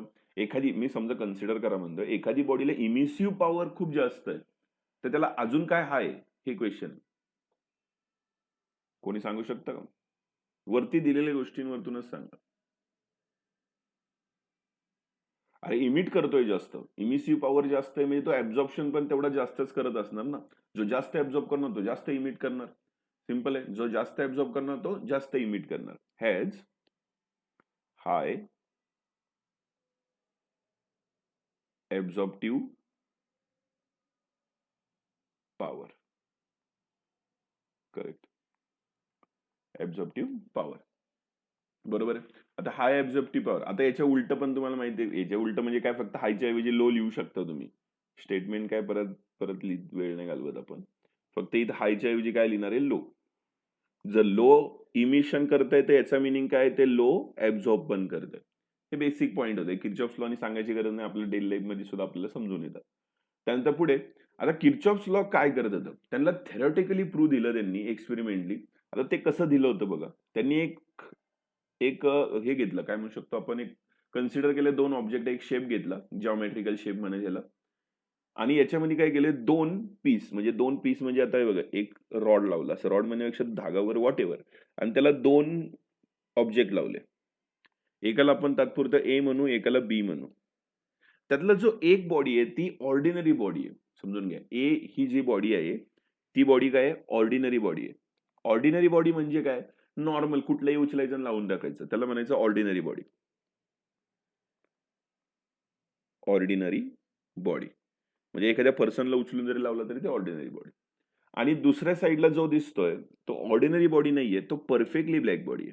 परफेक्ट ब्लॅक बॉडी म्हणजे तुम्हाला माहिती आहे, एकदम ब्लॅक कलर, आपण जसं बोलतो की जो फक्त ऍब्झॉर्ब करतो अशा गोष्टी, जो काही इमिट करणार नाही, ट्रान्समिट करणार नाही, अशाला परफेक्टली ब्लॅक बॉडी म्हणूया. मग आता परफेक्टली ब्लॅक बॉडी, हे झालं 2 ऑब्जेक्ट. आता ह्या 2 ऑब्जेक्ट मध्ये याच्या पुढे काय करायचं, एनक्लोज करायचं आणि थर्मली इक्विलिब्रियम ठेवायचं. थर्मली इक्विलिब्रियम आय होप सगळ्यांना ते तर माहित असणार, इथं मध्येच लिहितो. थर्मल इक्विलिब्रियम मध्ये सोडलंय आपण याला. थर्मली इक्विलिब्रियम म्हणजे दोघांचं टेम्परेचर मेंटेन आहे, काही चेंजेस नाही, सेम टेम्परेचर वरती असतात. त्याला आपण थर्मली इक्विलिब्रियम मध्ये म्हणतो. म्हणजे हा जो 20 डिग्री सेल्सिअसचा आहे तर हा सुद्धा 20चाच असणार आहे. त्याला थर्मली इक्विलिब्रियम म्हणतोय. आता याच्या पुढे काय करायचं की याच्यावरती आपण आता हीट अप्लाय करायची आहे. नीट समजून घ्या काय बोलतो. याच्यावरती आपण काय अप्लाय करणार, heat. Q amount of heat energy आपण दोघांवरती टाकली, सेम प्रकारची टाकली आहे, समजून घ्या. सेम अमाऊंट ऑफ एनर्जी आपण दोघांवरती इन्सिडेंट करणार आहे, सेम प्रकारच्या. तर आता आता हे बाकीचे पॉइंट तर कळले असतील. याच्या पुढे इथे लिहूया, आर ची काल आपण एक व्हॅल्यू बघितली होती, आर. कोण सांगू शकतो रे आर म्हणजे काय? कोणाला माहित आहे आर काय बघितलं होतं आपण? What is R? अरे काल तर झालं ना, शेवटचा पॉइंट होता, आर काय असतो.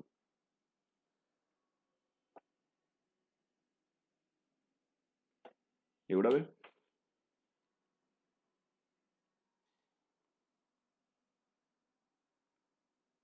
रेडियंट पॉवर, लक्ष ठेवा काय असणार आहे, रेडियंट पॉवर. रेडियंट पॉवर म्हणू शकता तुम्ही त्याला किंवा इमिसिव्ह पॉवर सुद्धा म्हणू शकता. दोघांचा मिनिंग सेम आहे.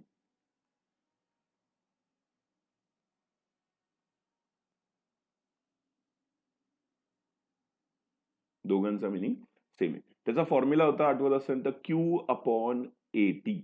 काय, क्यू अपॉन एटी हा फॉर्म्युला. आता इथं क्यू काय, हीट किती रेडिएंट केली बाहेर सोडली त्याच्यावरती डिपेंड आहे. आता तुम्हाला माहिती आहे ऍब्झॉर्ब करणार. आता मेन मुद्द्यावर येऊ आपण इथे परत, की जर आता आर वगैरे फॉर्म्युला कळला आपल्याला, तो गरजेचा आहे पुढे म्हणून इथे घेतला.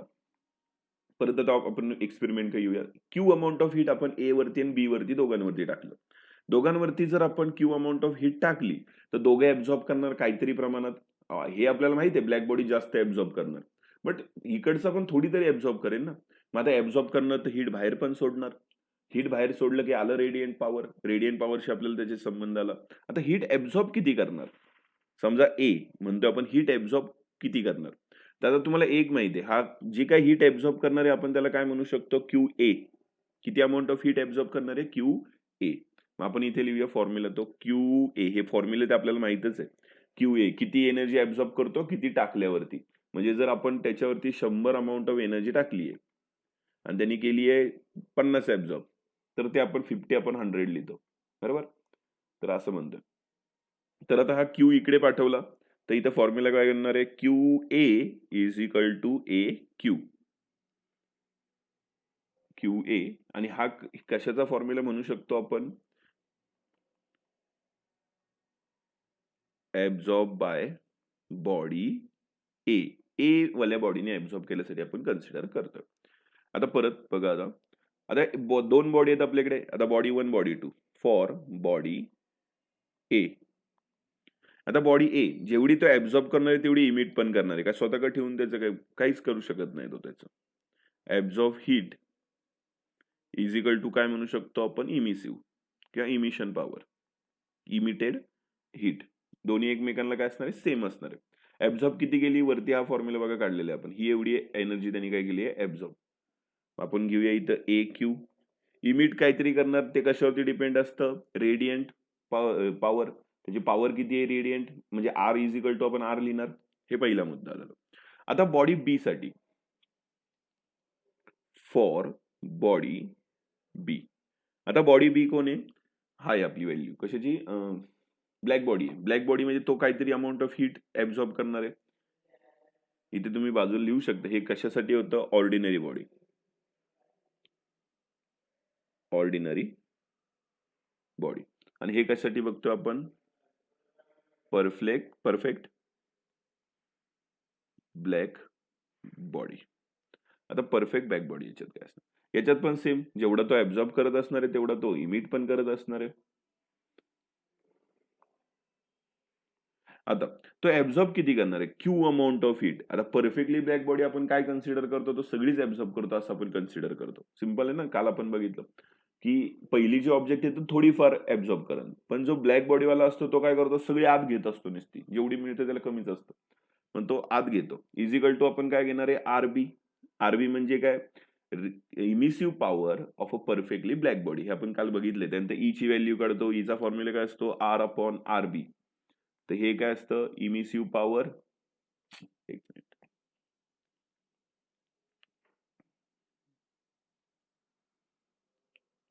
Emissive power of any body, कुठलाही ऑर्डिनरी बॉडी. आणि ह्याला इमिसिव्ह पॉवर काय म्हणतो, परफेक्टली ब्लॅक बॉडीची. दोन्ही डिवाइड केलं ई निघतं. आता ई म्हणजे काय असणार आहे, कोइफिशियंट ऑफ इमिशन. हे पॉईंट आता समजून घ्या. हे झालं. आता दोन आपल्याला व्हॅल्यू मिळाल्या. ह्याला आपण 1 म्हणूया आणि ह्याला आपण 2 कन्सिडर करूया. हे 1 आणि हे 2. आता फ्रॉम 1 अँड 2 किंवा आपण काय करू, एक मिनिट, इथे म्हणूया पुट 2 इन इक्वेशन 1. जे 2 ची व्हॅल्यू आली ती इक्वेशन 1 मध्ये पुट करूयात. एक मिनिट, थोडस वर घेऊ, जागा कमी पडते.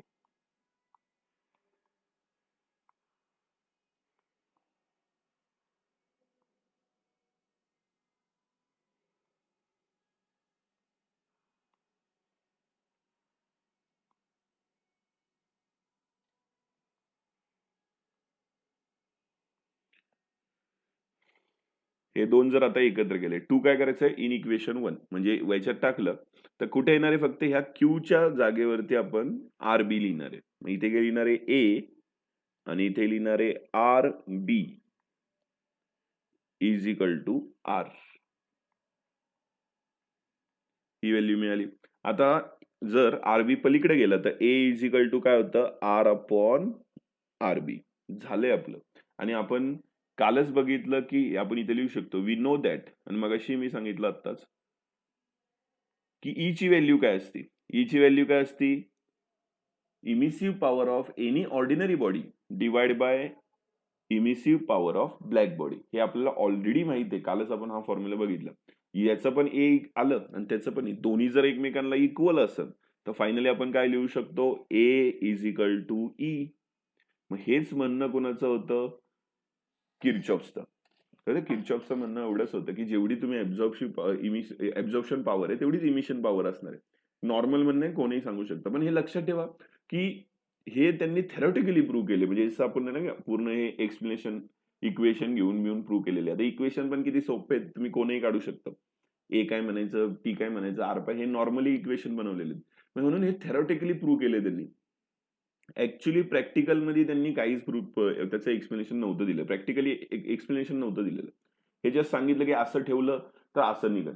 आता आपल्याला का तुम्हाला सांगतो प्रॅक्टिकली हे बरोबर बसणं म्हणजे एकदम प्रॉपरली म्हणू शकत नाही आपण, कारण की तुम्हाला माहिती आहे की इथं परफेक्टली ब्लॅक बॉडी सगळीच्या सगळी एनर्जी थोडीच ऍब्झॉर्ब करतो. जास्तीत जास्त किती करते आतापर्यंत बघितलं आपण, 97%.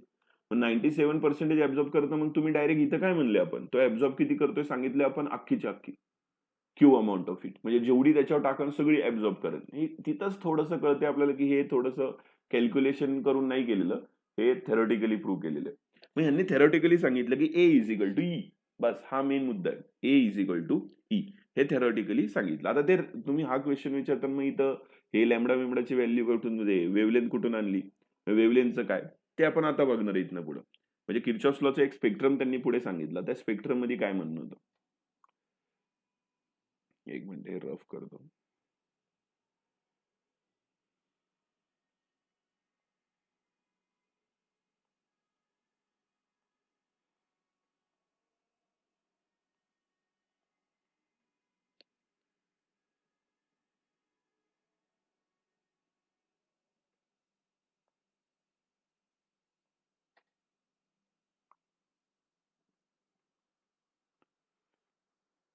ओके. आता बघा त्यांनीच किर्चॉफ्सनीच पुढे जाऊन त्याचं एक स्पेक्ट्रम सांगितलं. स्पेक्ट्रम म्हणजे ग्राफिकली थोडंसं रिप्रेझेंट केलं होतं. तर ते काय होतं बघा, आता एक तर कळलेलं आहे आपल्याला की हॉट बॉडी जी असेल, म्हणजे बेसिकली आपण हे टोटली बनणार आहे परफेक्टली ब्लॅक बॉडीवरती बघणार आहे. तर आपल्याला कळलं हीट रेडिएशन कशावरती डिपेंड असणार आहे, टेम्परेचरवरती. आता तुम्हाला जर एक क्वेश्चन विचारलं तर समजून घ्या. मी असं एक बघा, आता तुम्ही फिलिंग द ब्लँक्स म्हणून समजा एक क्वेश्चन आहे. Radiant energy emitted per unit area per unit time by black body depends on. कोण सांगू शकतं का डिपेंड्स कशावरती असतं. रेडियंट हीट म्हणजे काय दिले, R is equal to Q upon A T. हे कशावरती डिपेंड असतं, एक छोटा एक्झाम्पल आहे. म्हणजे टोटली परत बघा, नीट समजून घ्या पॉईंट, वाचा वाटलंच तर. काय दिले, radiant energy emitted per unit area per unit time by a black body is depend on. कशावरती, एखादी ब्लॅक बॉडी तुमच्या हातात दिली आहे, त्यातून इमिसिव्ह पॉवर इमिट कर, म्हणजे काहीतरी इमिशन करते, ते नक्की कशावरती डिपेंड असतं. कोण सांगू शकतं का, बघा प्रयत्न कर लवकर. सिंपल पॉइंट आहे, थेरोटिकली आहे रेडिएशन टॉपिक, एकदम एकदम सिंपल आहे. थेरोटिकली पॉइंट आहे अख्खा निम्म लेसन.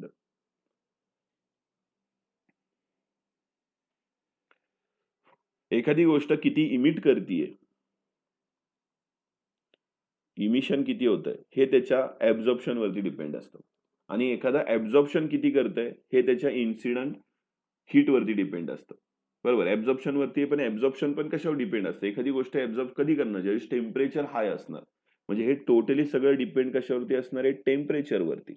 जेवढं जास्त टेम्परेचर तेवढं जास्त ऍब्झॉर्प्शन, जेवढं जास्त ऍब्झॉर्प्शन तेवढं जास्त इमिशन. सिंपल आहे. मग ते एक तर कळलं की जेवढं हॉट बॉडी असणार आहे तेवढं इमिसिव्ह पॉवर तेवढी जास्त असणार आहे, मग तेवढी जास्त रेंजची फ्रिक्वेन्सी बाहेर पाडणार आहे आपण. मग तसं rate of emissive power per unit air per unit हे जे काय आता आपण बघतोय हे काहीतरी वेव्हलेंथ वरती सुद्धा डिपेंड असतं. मग वेव्हलेंथ दाखवण्यासाठी आपल्याला एक स्पेक्ट्रम दिलेलं आहे. लो टेम्परेचर असतं तर तुम्हाला माहिती आहे रेडिएशन पण कमी होणार जे आपण बोलतोय, आणि वेव्हलेंथ सुद्धा कमी असणार. जसं इथे डायग्राम मध्ये सुद्धा दिसतंय, टेम्परेचर जर कमी असेल तर वेव्हलेंथ पण कमी असणार. आणि त्याच्यानुसारच पूर्ण त्याचा एक ग्राफ त्यांनी क्रिएट केला होता की हाय टेम्परेचर वरती काय होणार, एनर्जीचा काय फरक पडू शकतो का. म्हणजे ल्युमर्स म्हणून सायंटिस्ट होते, त्यांनी याच्यावर भरपूर स्टडी केला होता, भरपूर वेव्हलेंथ वरती वगैरे. आणि त्याच्यानंतर कॅव्हिटी रेडिएशन आपण बघितलंय त्याच्यावरती, ब्लॅक बॉडी वगैरे त्याच्यावरती भरपूर स्टडी केलेलं आहे त्यांनी. आणि त्याच्यावरतून एक म्हणजे एक्सपेरिमेंटर ऑब्झर्वेशन केलं त्यांनी, एकदम प्रॉपर सांगत नाही पण एक बऱ्यापैकी ऑब्झर्वेशन करून एक नॉर्मली ग्राफ आपल्याला दिलेला आहे शेजारचा, तो एक्सप्लेन करून सांगायचा. आता नीट बघा, मी जे सांगतोय पहिले पॉइंट डोक्यात ठेवायचे कंपल्सरी. तुम्ही जसं जसं टेम्परेचर इन्क्रीज करणार आहे, लॅम्बडा मॅक्सची व्हॅल्यू वाढणार आहे. सॉरी, लॅम्बडा मॅक्सची व्हॅल्यू कमी होणार आहे. ते कळेल तुम्हाला हा पॉइंट काय. आता सगळ्यात पहिलं, आता टेम्परेचर तुम्हाला काय ठेवायचं आहे, कॉन्स्टंट ठेवायचं. काय बोललो मी, टेम्परेचर कॉन्स्टंट ठेवायचं. आणि एनर्जी बघायची काय फरक येतोय का काय.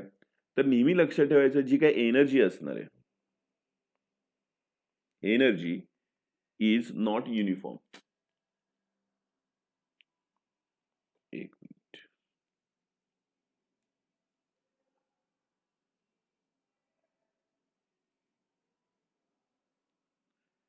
एनर्जी इज नॉट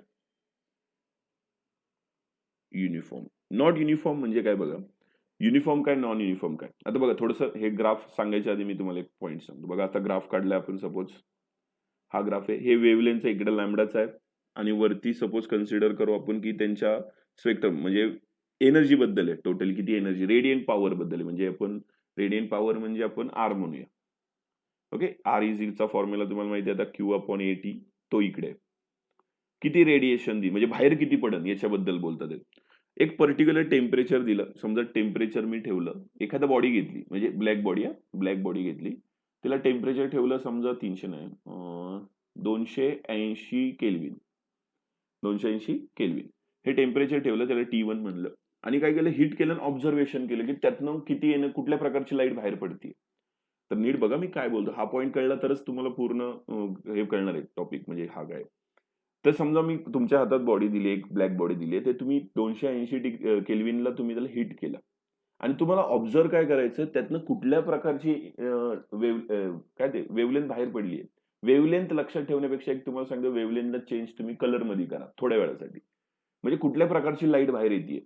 7 लाईट तर माहिती आहे तुम्हाला. मग 7 लाईट मधली कुठली लाईट सगळ्यात जास्त बाहेर येते. ओके, बघा आपण वेव्हलेंथ बद्दलच बोलायचं आहे, पण तुम्हाला थोडंसं इमॅजिनेशन अजून चांगलं व्हावं म्हणून मी लाईट बरोबर कम्पेअर करा म्हणतोय, की एखादी बॉडी हीट केल्यावरती कुठल्या प्रकारची लाईट सगळ्यात जास्त तुम्हाला दिसेल बाहेर येताना, हे आपल्याला बोलायचं आहे. मग आता तुम्ही म्हणता की बाबा आम्हाला दिसली व्हायोलेट कलरची थोडीशी दिसली, ग्रीन कलरची थोडी जास्त दिसली, त्यानंतर अजून वेगवेगळ्या कलरची थोडी दिसली, बट आम्हाला जास्त रेड दिसली. मी एक्झाम्पल म्हणून देतोय की असं नाही दरवेळेस रेडच, पण एक सांगतोय की तुम्हाला दिसली म्हणून तुम्ही म्हणले मला रेड कलरची सगळ्यात जास्त दिसते बाबा. मग त्याच्यावरतूनच हा स्पेक्ट्रम बनवलेला आहे. आता बघा स्पेक्ट्रम म्हणजे तुम्हाला डायग्राम मध्ये पण दिसत असेल की हे जो मधली पोर्शन दिसतोय हा विजिबल, इकडे काय असतं युव्ही रेज, इकडे असतं इन्फ्रारेज, आणि मध्ये असतं विजिबल लाईट. विजिबल लाईट म्हणजे 7 कलर तुम्हाला माहिती आहे. मग आता इथेही तेच करायचं आपण. आता टेम्परेचर ज्यावेळेस तुम्ही 1 ठेवलं, नीट आहे का मी काय काय बोलतो, पॉईंट सगळे पॉईंट महत्वाचे आहेत इथे. सगळे प्रॉब्लेम वाटत असेल तर लगेच विचारा. ज्यावेळेस टेम्परेचर 1, आता हे काय मी तुम्हाला एक ऑब्झर्वेशन म्हणून सांगितलं होतं 280 केल्विन, ते एवढे छोट्या ह्याच्यात काय कळत नाही, खूप मोठं टेम्परेचर लागतं. तर ज्यावेळेस टेम्परेचर खूप लो होतं, काय बोलतं, टेम्परेचर खूप लो होतं, हा खाली दाखवतो नंतर त्याचे एक्सप्लेनेशन देऊ याच्यातच. ज्यावेळेस टेम्परेचर खूप लो होतं त्यावेळेस एक स्पेक्ट्रम मिळालं, म्हणजे असा ग्राफ मिळाला. म्हणजे तुम्ही बघितलं की इथल्या प्रकारची थोडीशी λ1 एक प्रकारची थोडी लाईट बाहेर पडली, इथल्या प्रकारची थोडी लाईट बाहेर पडली, सगळ्यात जास्त कुठल्या तरी एका कलरची बाहेर पडली, त्याला λ3 म्हणून. परत हळूहळू कमी झाली आणि परत अजून कमी होत गेली. आता तुम्ही हे टेम्परेचर ज्यावेळेस T1 होतं त्यावेळेस, आता टेम्परेचर तुम्ही वाढवलं, आता टेम्परेचर आणखी जास्त वाढवलं, तर असा प्रकारचा ग्राफ आला. तर आता काय झालं, परत आता आधी समजा कन्सिडर करू आपण इथे ह्या पोर्शनला रेड कलरची लाईट सगळ्यात जास्त पडत होती बाहेर ह्या ऑब्जेक्टमधून. आता ज्यावेळेस थोडासा इकडे शिफ्ट केला, इकडे शिफ्ट केल्यावरती थोडं आपण कन्सिडर करू रेडच्या ऐवजी आता ग्रीन कलरची जास्त पडायला लागली बाहेर. थोडी इमेजिनसाठी बोलतोय मी. म्हणजे आता शिफ्ट झालं. आधी म्हणजे तुमचा जो बॉल आहे त्यातून सगळ्यात जास्त रेड पडत होती. दुसरा ज्यावेळेस टेम्परेचर तुम्ही अजून इन्क्रीज केलं, त्यावेळेस रेडच्या ऐवजी आता सगळ्यात जास्त बाहेर कोण पडणार आहे? आता रेड कमी पडतोय आणि सगळ्यात जास्त बाहेर कोण पडणार आहे? ग्रीन पडतोय. ओके, सगळ्यात जास्त बाहेर ग्रीन पडतोय. अजून तुम्ही टेम्परेचर इन्क्रीज करत गेले तर अजून शिफ्टिंग झालं हे थोडंसं इकडच्या साईडला. आता समजा तिसरा कलर वेगळ्याच कलरची लाईट सगळ्यात जास्त बाहेर पडतीये. कुठला समजा आपण ब्ल्यू कन्सिडर करतोय. मेन मुद्दा काय मला समजवायचं ते हे मी जस्ट तुम्हाला एकदम वेगळं सांगतो, टॉपिकच्या रिलेटेड नाही बोलत आहे. का नाही बोलत आहे? पहिले हेच तर समजून घ्या. मला वेव्हलेंथ बद्दलच बोलायचंय, बट ते समजून घेण्यासाठी पहिले कलर समजून घ्या. की कलर चेंज होतोय, म्हणजे जसं जसं तुम्ही शिफ्टिंग होणार आहे तसं तसं त्या ऑब्जेक्ट मधून बाकीचे रेडिएशन पण पडणार आहेत, बट एक पर्टिक्युलर प्रकारची वेव्हलेंथ जास्त बाहेर पडते आणि ते थोडीशी इकडे इकडे शिफ्ट होती लेफ्ट साईडला. दिसतंय तुम्हाला मॅक्सिमम पॉईंट काय होतं, थोडंसं शिफ्ट झालेलं आहे. टेम्परेचर जसं इन्क्रीजिंग होणार आहे, रेडिएशन पण वाढणार आहे. सिम्पल आहे, रेडिएशन वाढले म्हणून तर ग्राफ वर गेलाय ना एवढा. बट वेव्हलेंथ जी लॅम्बडाची व्हॅल्यू आहे म्हणजे वेव्हलेंथ आहे ती पण थोडीशी लेफ्ट साईडला काय होतीये, सरकतीये. आणि युनिफॉर्म नाहीये म्हणजे काय, की तुमचा ग्राफ हा स्ट्रेट नाहीये. म्हणजे असा जो ग्राफ असतो आपला युनिफॉर्म असणं म्हणजे काय, की एक स्ट्रेट लाईन जाणं. असं दिसतंय का तुम्हाला ग्राफ मध्ये? नाही दिसत आहे, फालतू पॉईंट आहे. स्ट्रेट लाईन मध्ये कुठली लाईन म्हणजे सगळी एक प्रकारची लाईट बाहेर पडतीये का? म्हणजे मी काय बोललो याचा अर्थ काय करतं युनिफॉर्म म्हणजे ग्रीन कलरची पण सेम, त्यानंतर रेड कलरची पण सेम, त्यानंतर ब्ल्यू कलरची पण सेम. असं दिसतंय का आपल्याला? नाही दिसत आहे. पहिल्या याच्यात सगळ्यात जास्त रेड होता, बाकी थोडे कमी कमी कमी कमी होते. म्हणजे सगळ्यात जर 100 प्रकारचे रेडिएशन तो ऍब्झॉर्ब बाहेर पाडत असत तर त्यातले 50% समजा ग्रीन आहे, 20% ब्ल्यू आहे, तर त्यातनं मग 20% आणि बाकीचे असे कलर असतील असं त्यांचं म्हणणं आहे. इथे वरती 50% रेड आहे, बाकी कमी कमी असं म्हणणं आहे. मग मेन मुद्दा मला काय सांगायचा तो समजला असेल. आता आपण मेन आपल्या याच्याकडे येऊया डायग्राम वरती. पहिला काय दिलंय, एनर्जी इज नॉट युनिफॉर्म, म्हणजे युनिफॉर्मली डिस्ट्रीब्युशन होणार नाही. म्हणजे बाहेर पडणार आहे जी काही एनर्जी ती युनिफॉर्म नसणार आहे. हा पहिला पॉईंट. त्याच्यानंतर दुसरा की जे सुरुवात होणार आहे म्हणजे इनिशियली एखाद्या particular at a given temperature म्हणा, radiant power initially increase with increase of wavelength, reach at maximum and then decrease. म्हणजे काय त्यांचं म्हणणं आहे, सुरुवातीला वाढत जाणार, एका मॅक्झिमम पॉइंटला रीच केली की तिथनं परत डिक्रीज होणार. म्हणजे सुरुवात इनिशियल म्हणजे सुरुवातीला काय होणार आहे, इन्क्रीज होणार. मॅक्झिमम पॉईंट त्याला पीक पॉईंट म्हणूया, पीक पॉईंटला गेल्यावरती परत काय होणार आहे, डिक्रीज होणार आहे. असं त्यांचं म्हणणं आहे. ते काय आपण डायग्राम मध्ये बघून पण सांगू शकतो. प्रत्येक पॉइंटला प्रत्येक टेम्परेचरला तेच होत आहे. हा एक पहिला मुद्दा. त्यानंतर नेक्स्ट तिसरा पॉइंट. आता हा पॉइंट बघा, परत एकदा सांगतो. म्हणजे काय कळलं तुम्हाला आता, टेम्परेचर हे जे मी इथं बोललो होतो, बट फ्रिक्वेन्सी ऐका, आता फ्रिक्वेन्सी वाढतीये नंतर परत फ्रिक्वेन्सी कमी होते. आता हे पहिलं, हा मुद्दा जरा बाजूलाच ठेवू नाही तर कन्फ्युज होतात बरंच. हा झाला दुसरा. आता तिसरा पॉइंट. तिसरा पॉइंट काय असणार आहे, जो एरिया आहे, जो कर्व तयार झालेला आहे, एरिया अंडर द कर्व, जो कर्वच्या खालचा जो काही एरिया आहे त्याला काय म्हणतो आपण, total intensity of temperature. Total intensity of temperature, जेवढं हाय टेम्परेचर असणार आहे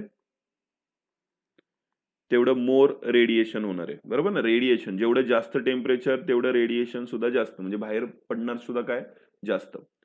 हे एक पॉईंट कळलं तुम्हाला, मेन पॉईंट आहे बघा, समजून घ्या. म्हणजे याच्या खालचा जो एरिया काढला ना तर टोटल वेव्हलेंथ निघते. म्हणजे आता एरिया म्हणजे बघा, आता खालचा हा एरिया, हा टोटल एरिया काढायचा, हा 4,000च्या खालचा. हा एरिया म्हणजे काय म्हणू शकतो आपण त्याला, टोटल किती त्याची वेव्हलेंथ बाहेर पडली, किती वेव्हलेंथची एनर्जी बाहेर पडली. सगळ्यात कुठनं पासून पडली आहे, 2000 पासून पुढे जाऊन परत 18,000 पर्यंतची काय वेव्हलेंथ बाहेर पडली आहे, असा मिनिंग आहे. त्याच्यानंतर पुढे 4th point, peak of curve shift towards left. म्हणजे बघा, पीक जो हाय पॉइंट आहे तो हळूहळू लेफ्ट साईडला शिफ्ट होतोय. हे दिसतेच बघून बघा, इथे येतं पहिला, एक मिनिट, पहिलं बघा इथे होता, नंतर तो लेफ्ट साईडला आला, अजून लेफ्ट साईडला आला, अजून लेफ्ट साईडला आला, हळूहळू काय झालं, लेफ्ट साईडला सरकत आलेलं आहे. हा पॉइंट आहे. म्हणजे आता नीट समजून घ्या, लेफ्ट साईडला सरकतोय म्हणजे काय होतं. आता लेफ्ट साईडला सरकतोय म्हणजे याचा मिनिंग असतो, त्याची जी वेव्हलेंथ आहे ती काय होत चालली आहे, शॉर्ट वेव्हलेंथ. म्हणजे मोठी वेव्हलेंथ पासून हळूहळू कमी होते. सिंपल आहे बघा, आधी इथली वेव्हलेंथ जास्त आहे, इथली वेव्हलेंथ कमी आहे, इथली वेव्हलेंथ अजून कमी आहे, इथली वेव्हलेंथ अजून कमी आहे, म्हणजे हळूहळू काय होते, आपली वेव्हलेंथ कमी कमी होतीये. आता वेव्हलेंथ कमी होतीये म्हणजे आपण काय म्हणू शकतो, ब्रॅकेटमध्ये लॅम्बडा मॅक्सची व्हॅल्यू सुद्धा काय होतीये, डिक्रीज होतीये. लॅम्बडा मॅक्सची व्हॅल्यू डिक्रीज होतीये कधी, जर तुम्ही टेम्परेचर मध्ये काय करताय, इन्क्रीमेंट करताय. पहिल्यांदा टेम्परेचर बघा, ग्राफ मध्ये दिसतंय तुम्हाला, पहिल्यांदा किती होतं, 3000 केल्विन, नंतर 4000, 5000, 6000. जसं जसं टेम्परेचर वाढतंय तुमचा मॅक्सिमम पॉईंट शिफ्ट होतोय, कळते, त्याला लॅम्बडा मॅक्स म्हणायचं. हा जो पॉईंट आहे, त्या पॉइंटला म्हणायचं लॅम्बडा मॅक्स. इथे सुद्धा लॅम्बडा मॅक्स, इथे सुद्धा लॅम्बडा मॅक्स, हा सुद्धा लॅम्बडा मॅक्स काय होतोय, हळूहळू सरकतोय इकडच्या साईडला. आता लॅम्बडा मॅक्स तुम्ही म्हणता, लॅम्बडा मॅक्स तो वर जातोय, मग डिक्रीज का म्हणले. बघा मी काय म्हणतोय नीट समजून घ्या, हा पॉइंट खूप गरजेचा आहे, इथं कन्फ्युज होतात. लॅम्बडा मॅक्स बोलतोय मी डिक्रीज होतो, आणि जसं टेम्परेचर इन्क्रीज होईल तसं. लॅम्बडा मॅक्स डिक्रीज होतोय म्हणजे काय, की शिफ्ट होतोय लेफ्ट साईडला, एवढा मिनिंग आहे.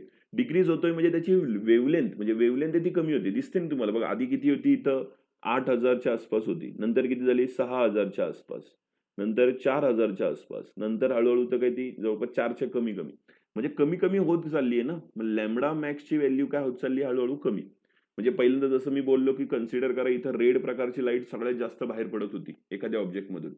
म्हणजे काय होतं बघा, एक सोपं शब्द सांगायचं म्हणलं तर, कुठलाही ऑब्जेक्ट तुम्ही हिट केलं ना, तर त्याच्या एका पर्टिक्युलर टेम्परेचरवरती, कुठल्याही टेम्परेचरवरती काय होतं, की एका पर्टिक्युलर प्रकारची वेव्हलेंथ बाहेर जास्त पडते. म्हणजे समजा असं कन्सिडर करू, वेव्हलेंथ म्हणण्यापेक्षा 4 कलरच बघा कन्सिडर करणं सोपं आहे, की 4 वेगवेगळे कलर आहेत, तर एका पर्टिक्युलर कलरची लाईट सगळ्यात जास्त बाहेर पडणार.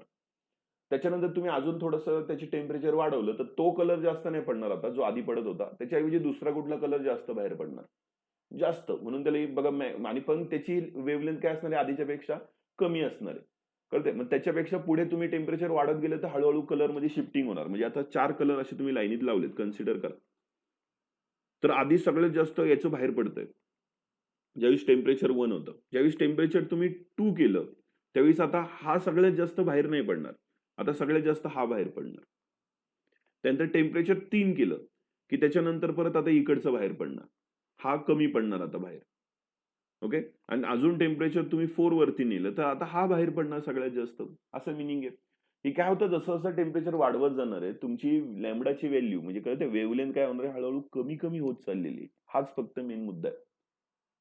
ओके, कुणाला काही डाऊट असेल याच्यामध्ये तर विचारा. स्पेक्ट्रम बद्दल क्वेश्चन भरपूर विचारले जातात तुम्हाला एमसीक्यू मध्ये, किंवा व्हॉट एव्हर तुम्हाला एक्सप्लेन करायला होतं डायरेक्ट टेम्परेचर बद्दल, त्याच्यामुळे विचारून घ्या. आता जर त्याच्यावरतून हा एक मेन, जर एक आपण कॉमनली ऑब्झर्वेशन केलं, कॉमनली ऑब्झर्वेशन करून जर आपण काढायचं म्हणलं की सगळ्यात जास्त सगळ्यांच्या मिळून कुठली लाईट बाहेर पडते, तर नॉर्मली दिसते आपल्याला बघा, डार्क करून पोर्शन दिलं की विजिबल लाईट जी असती सगळ्यात जास्त बाहेर पडते.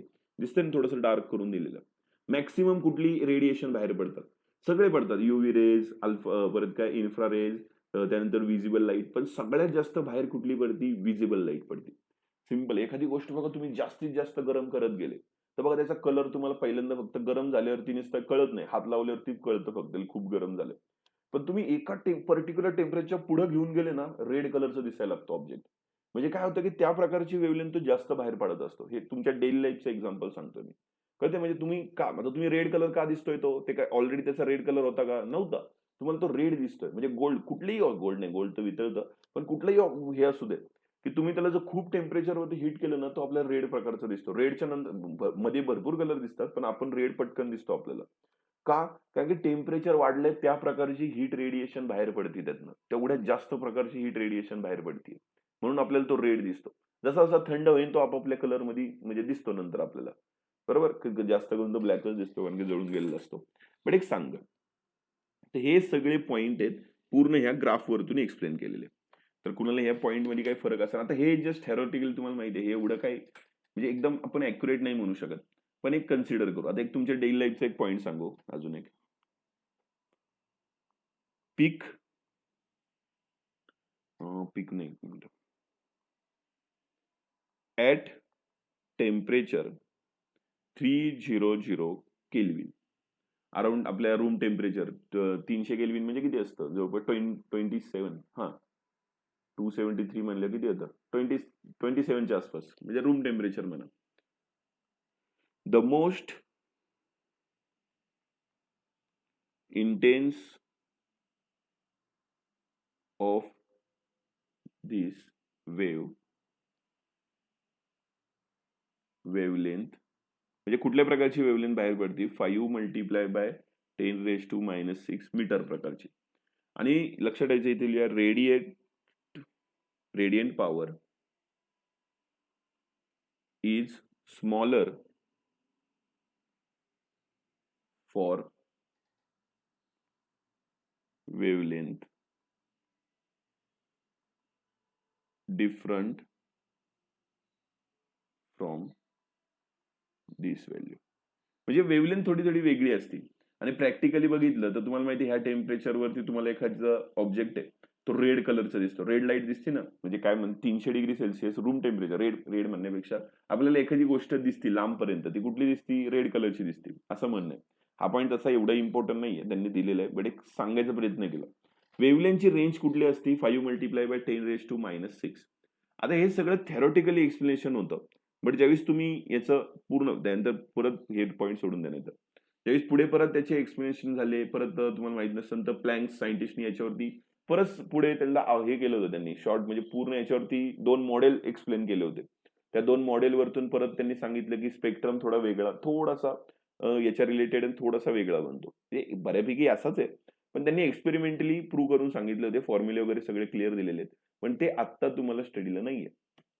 हे बेसिकली फक्त एवढंच होतं की काय आपण बोललो होतो. परत रिलेज हे केमिस्ट्रीमध्ये पण भरपूर ठिकाणी त्यांनी सुद्धा याच्यावरती भरपूर स्टडी करून त्याच्यावरती एक्सप्लेनेशन दिले होते ह्या ग्राफवरती. हे थेरॉटिकली, आता तुम्ही म्हणता मी थेरॉटिकली का आपल्याला दिलं, तर त्याचा यूज आहे. पुढे जाऊन प्रॅक्टिकली सुद्धा लोकांनी एक्सप्लेन करून सांगितला हा ग्राफ. पण आता तुमच्या स्टडीला फक्त हा थेरॉटिकली आहे. हा इथपर्यंत मुद्दा आहे. आता नेक्स्ट घेऊया. आता याच्यातच एक पॉईंट बनतो, जर तुम्ही नीट बघितलं तर. नाहीतर हा पुढच्या याच्यात दाखवू आपण. बघा वेन्स डिस्प्लेसमेंट लॉ. आता वेन्स डिस्प्लेसमेंट लॉ तो पूर्ण ह्या ग्राफवरतून जो आता आपण स्पेक्ट्रम बघितला त्याच्यावरतून. म्हणजे emissive power of black body maximum कधी इन्व्हर्सली प्रोपोर्शनल टू काय असणार आहे? Absolute temperature of black body. म्हणजे काय असणार आहे? Lambda max is inversely proportional to काय असणार आहे? टेम्परेचर. म्हणजे जर लॅम्बडा मॅक्स परत बघा, हे आपण आत्ताच बघितलं की टेम्परेचर वाढलं की लॅम्बडा मॅक्सची व्हॅल्यू काय होती? कमी होत होती. म्हणजे दोन्ही एकमेकांना काय होते? इन्व्हर्सली प्रोपोर्शनल होते. मग त्याच्यानंतर जर आता इथं आपण इन्व्हर्सली प्रोपोर्शनलचं साईन घालवायचं आहे, तर इथे काहीतरी कॉन्स्टंट येतं. तर ते कॉन्स्टंट असतं बी. बी डिवाइड बाय किती येणार आहे इथे? टी. आता हे बी काय आहे? बी म्हणजे इथं कॉन्स्टंट म्हणतात, वेन्स कॉन्स्टंट.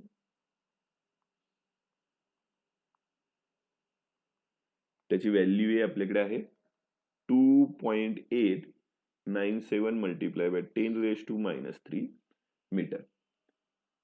ही त्याची व्हॅल्यू. ओके, परत बघा, जास्त एक्सप्लेनेशन त्यांनी दिलेलं नाहीये. त्यांचं फक्त एवढंच म्हणणं आहे बोल्ट्झमॅन कॉन्स्टंटचं, की जसं जसं ग्राफ आपण आत्ताच बघितलं, जसं जसं टेम्परेचर इन्क्रीज होणार आहे, लॅम्बडा मॅक्सची व्हॅल्यू काय होणार आहे? डिक्रीज होणार आहे. म्हणजे बघा, आता ग्राफ आहे जो आपण काढला होता तोच परत एकदा बघू. ही एक पॉइंट आहे, नंतर हा पॉइंट आहे, हे असा ग्राफ निघतो. तर पहिल्यांदा इथे काहीतरी वेगळी व्हॅल्यू असते. इथं लॅम्बडा मॅक्स आहे ना, इथे कन्सिडर करू काहीतरी 800 वगैरे काहीतरी 8000 काहीतरी आहे. जसं तुम्ही आता टेम्परेचर अजून वाढवणार, हे T1 टेम्परेचर वरती होतं, आता T2 आणि T3 ज्यावेळेस टेम्परेचर अजून वाढवणार आहे त्यावेळेस हा मिळणार आहे तुमचा लॅम्बडा मॅक्स. म्हणजे ह्या प्रकारची वेव्हलेंथ जास्त बाहेर पडतीये. तर आता तो बघा 800च्या ऐवजी काय होणार आहे आता ते 8000च्या ऐवजी 7000. ज्यावेळेस तुम्ही टेम्परेचर अजून वाढवलं त्यावेळेस परत लॅम्बडा मॅक्सची व्हॅल्यू काय झाली, शिफ्ट झाली. आता ती 7000च्या ऐवजी 6000 असेल. म्हणजे हळूहळू काय होत चालली होती ती कमी कमी कमी कमी होत चालली होती. हे म्हणणं कुणाचं होतं, वेन्सचं. मग वेन्सनी त्याच्यावर रिलेटेड हे सांगितलं. आता बघा वाटलंच तर लॅम्बडा मॅक्स म्हणजे काय हे पण समजून घ्या. इथे लिहितो मी lambda max, number of radiation of this lambda is maximum. म्हणजे त्या प्रकारची वेव्हलेंथची मॅक्झिमम एनर्जी बाहेर पडतीये. म्हणजे रेड कलर असेल तर त्या प्रकारची सगळ्यात जास्त बाहेर पडतीये. तर आता बघा नीट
ओके. तर आता बघा हे मी काय सांगतो.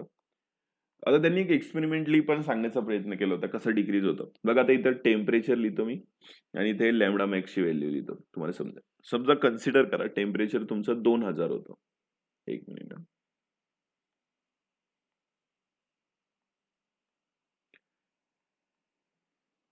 काय बोलतोय टेम्परेचर 2000 होतं. त्यावेळेस लॅम्बडा मॅक्सची व्हॅल्यू कॅल्क्युलेट केली होती ती होती 1.5 मल्टिप्लाय बाय 10⁻⁻6 मीटर. त्यावेळेस आता टेम्परेचर आणखी वाढवलं. त्यावेळेस आता याचं पॉईंट आलं 1 मल्टिप्लाय बाय 10⁻⁻6 मीटर. बघा लॅम्बडा मॅक्सची व्हॅल्यू कमी झाली. त्यानंतर अजून टेम्परेचर वाढवलं म्हणजे 4000 केल्विन केलं. मग ज्यावेळी 4000 केलं त्यावेळेस अजून कमी झालं. 0.75 मल्टिप्लाय बाय 10⁻⁻6 मीटर. ज्यावेळेस 5000 करणार परत अजून थोडंसं नाही, अजून थोडं नाही म्हणत, हे खूप होतं. मग याचं होणार आहे 0.50 मल्टिप्लाय बाय 10⁻⁻6 मीटर. अशा प्रकारे ते काय होत गेलं, एकदम कमी कमी होत गेले. म्हणजे तुम्हाला एक दिसतंय की टेम्परेचर आपण वाढवतोय तर लॅम्बडा मॅक्सची व्हॅल्यू कमी होते. लॅम्बडा मॅक्स म्हणजे काय परत सांगतोय, number of radiation of this lambda is maximum. म्हणजे एखाद्या पर्टिक्युलर लॅम्बडाची व्हॅल्यू मॅक्झिमम बाहेर पडणे. जसं तुम्हाला सांगितलं 50 कलर असतील त्यातल्या एका पर्टिक्युलर कलरची लाईट जास्तीत जास्त बाहेर पडणे. म्हणजे 100 पार्टिकल ज्या बाहेर पडतात तर त्या एका पर्टिक्युलर कलरचे 50-60 पार्टिकल बाहेर पडणार, बाकी सगळ्या कलरचे थोडे थोडे पार्टिकल बाहेर पडणार. मग हे जो ग्राफ काढला होता आपण तर तेच सांगतात की सगळ्या प्रकारची लाईट बाहेर पडतीये, पण हा एक एक पॉइंट आहे की त्याची सगळ्यात जास्त लाईट बाहेर पडतीये. म्हणजे रेड असेल तर रेड प्रकारची समजा 100 बाहेर पडतीये, हे सगळं मिळून किती आहे 100 पार्टिकल बाहेर पडतात. तर रेडचे किती पडणार आहेत 50 आणि बाकीच्यांचे सगळ्यांचे मिळून 50 पडणार आहे. म्हणून त्याला लॅम्बडा मॅक्स म्हणतात.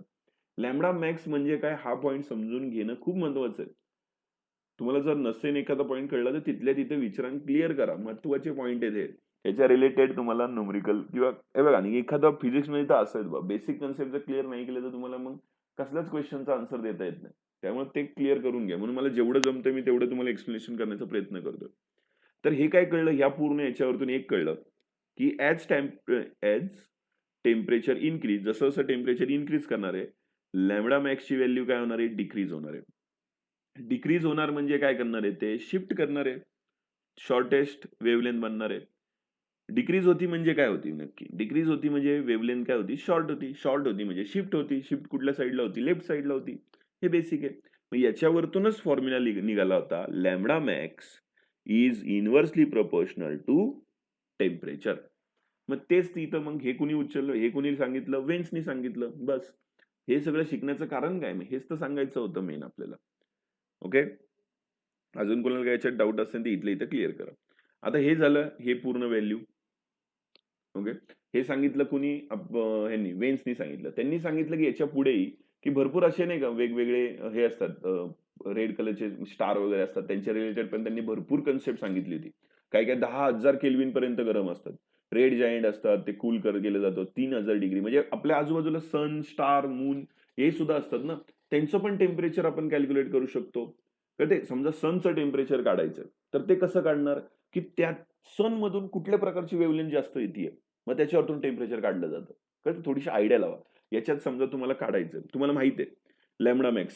आता लॅम्बडा मॅक्स काढणं काय अवघड जाणार आहे का? तुमच्याकडे कुठल्या, आता आपण एवढं पुढे गेलेलो आहे की कुठल्या प्रकारच्या तुम्ही उभे आहेत. समजा कन्सिडर करा तुम्ही बाहेर उन्हात उभे आहेत. तुमच्यावरती सनची कुठली रेडिएशन जास्त पडतीये? सिंपल सन एक पर्टिक्युलर प्रकारचं टेम्परेचर असेल त्याच्यावर, ती रेडिएशन तो बाहेर पडणार. ते आपण कॅल्क्युलेट करून घ्यायचं किंवा टेम्परेचर बघायचं. काय टेम्परेचर बघायचं, किती टेम्परेचर आहे इथे, आणि त्याच्यावरतून काढता येतं. किंवा सनचं टेम्परेचर काढायचं आहे. आता तुम्हाला सनचं टेम्परेचर ऑलरेडी काढलेलं आहे, पण समजून घ्या तुम्हाला सनचं टेम्परेचर काढायचं. तर तुम्ही काय करणार? आपल्याला बघा वेन्सचा कॉन्स्टंट व्हॅल्यू मिळालेली आहे 2.897 मल्टिप्लाय बाय 10⁻³ आणि आपल्यावरती कुठली लॅम्बडाची व्हॅल्यू पडतीये. लॅम्बडा तुम्हाला माहिती वेव्हलेंथ कॅल्क्युलेट करण्याचे मशीन्स असतात. त्यांनी वेव्हलेंथ कॅल्क्युलेट करायचं.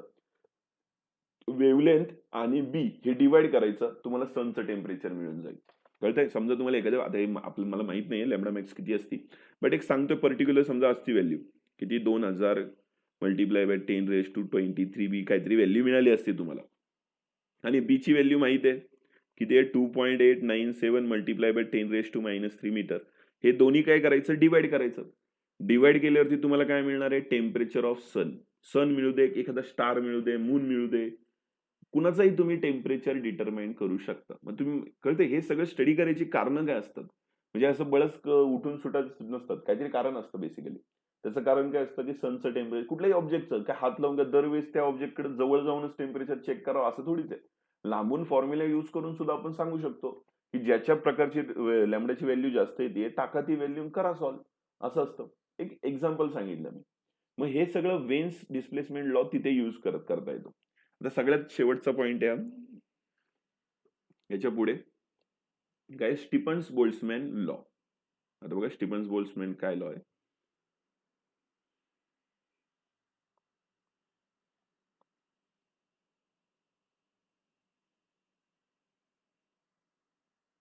हे बघा आतापर्यंत आपण ब्लॅक बॉडी काय बघितलं, त्याच्यानंतर त्याच्या रेडिएशन बद्दल शिकलो. नंतर काय झालं बघा 1879 मध्ये, कधी 1879 मध्ये जोसेफ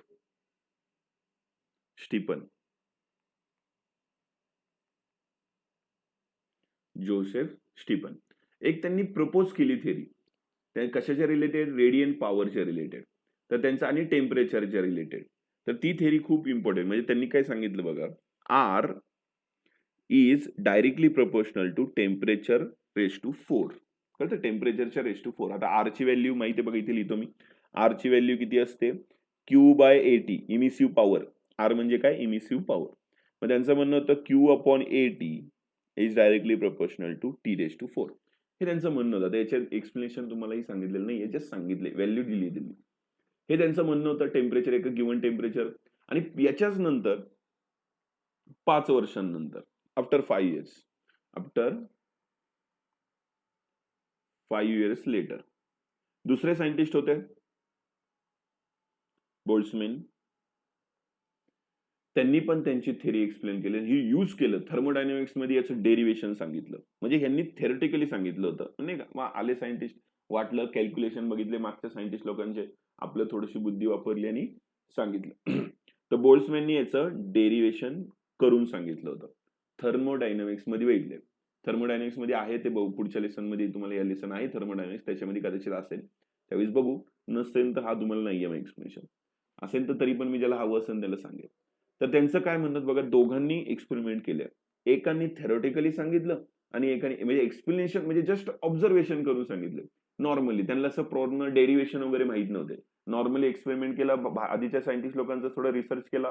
त्यांनी काय एक्सपेरिमेंट केले ते बघितले. स्वतःचा एक छोटासा एक्सपेरिमेंट करून बघितलं. त्या रिलेटेड लगेच त्यांनी सांगितलं. बट डेरिव्हेशन काय देऊ शकले नव्हते. म्हणजे न्यूमरिकली जसं प्रूव्ह करतात ते काही सांगू शकले नव्हते. ते कुणी करून सांगितलं? बोल्ट्झमॅनने सांगितलं. आता नक्की ते काय होतं? तो लॉ काय होता बघा. लॉ होता the rate of emission of radiant energy. Radiant energy म्हणजे तुम्हाला कळलं, इमिसिव्ह पॉवर म्हणून आपण त्याला, पर unit area. Per unit area हे म्हणणे आपण त्याला शॉर्टकट पर unit area per unit time. आता हे सगळं कुठं लिहिलंय दिसतंय तुम्हाला. रेडियंट एनर्जी पर unit area per unit time सगळं दिलेलं आहे. is directly proportional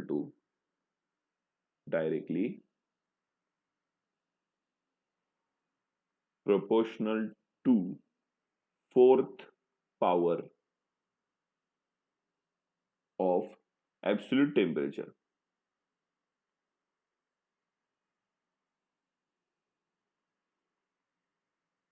हे त्यांचं म्हणणं होतं. जसं मी ऑलरेडी इथं तुम्हाला मी लॉ लिहून दिलेलं आहे. म्हणजे काय म्हणणं होतं त्यांचं, R is directly proportional to T⁴. मग पुढे जाऊन एक कॉन्स्टंट टर्म आली सिग्मा. ओके, त्यांनी एक व्हॅल्यू दिली आपल्याला, म्हणजे रो म्हणून कन्सिडर करायचं. रो दिलेलं आहे त्यांनी, इथं रो ची व्हॅल्यू दिली. आणि पुढे जाऊन काय सांगितलं, ह्याला कॉन्स्टंट कन्सिडर करायचं, ह्याला स्टीफन कॉन्स्टंट म्हणायचं. Stefan's constant. आता प्रत्येक लोक जे काही कॉन्स्टंट युज करतात सायंटिस्ट लोक स्वतःच नाव देतात. आणि त्याचं एक व्हॅल्यू पण आहे. त्याची व्हॅल्यू आहे 5.67 मल्टिप्लाय बाय 10⁻⁸ जूल. ही त्याची व्हॅल्यू आहे. Joule per metre square second ही त्याची व्हॅल्यू त्यांनी क्लिअर मेन्शन केली होती. आणि टेम्परेचर म्हणजे K⁴ पण येईल. हे पण सांगितलं. पुढे जाऊन ते कन्वर्ट तुम्ही वॅट बीट मध्ये करू शकता. आणि एक सांगतं. हे त्यांनी व्हॅल्यू क्लिअर मेन्शन करून सांगितलेले पॉइंट होते. आता पुढे जाऊन याच्या रिलेटेड भरपूर सांगितलं. आता बघा पुढे आपण याचं एक्सप्लेनेशन पण देतो मी.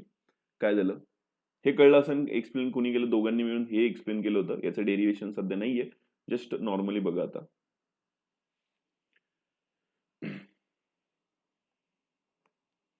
आता दोन बॉडी घ्यायचे, नीट समजून घ्या. दोन बॉडी आपण घेणार इथे, एक परफेक्टली ब्लॅक बॉडी आणि एक काय घेणार आहे ऑर्डिनरी बॉडी. जे आपण आतापर्यंत बघितलं तेच पॉइंट परत आहे. आता एक पॉइंट लिहूया. परफेक्ट ब्लॅक बॉडी रेडिएशन किंवा radiate energy depends only on temperature. आता हे खूप वेळा पॉइंट लिहिला पण तेवढं इम्पॉर्टंट आहे. नॉट एनी अदर कॅरेक्टर किंवा कॅरेक्टरिस्टिक्स. कुठल्याही दुसऱ्या गोष्टींवरती डिपेंड नसतं ना. म्हणजे आता दुसऱ्या गोष्टी म्हणजे एनी अदर कॅरेक्टर म्हणजे कुठला? कलर, त्याच्यानंतर मटेरियल, त्याच्यानंतर नेचर. या सगळ्या फालतू गोष्टींवरती काही त्याचे संबंध नाही. किंवा सरफेस एरिया, ह्या गोष्टींशी काही संबंध नाही. तो पण लक्षात असावं. सरफेस कुठल्या प्रकारचा सरफेस आहे? रफ किंवा व्हॉट एव्हर. रफ सरफेस किंवा टफ. रफ आणि कुठला असतो स्मूथ, दोन्ही वेगळी काही डिपेंड नाही. आता बघा आपण तेच परफेक्टली ब्लॅक बॉडी दोन पार्ट करायचे तुम्हाला सांगितलं मी. एक घेणारे आपण परफेक्ट ब्लॅक बॉडी आणि दुसरी घेणारे ordinary body.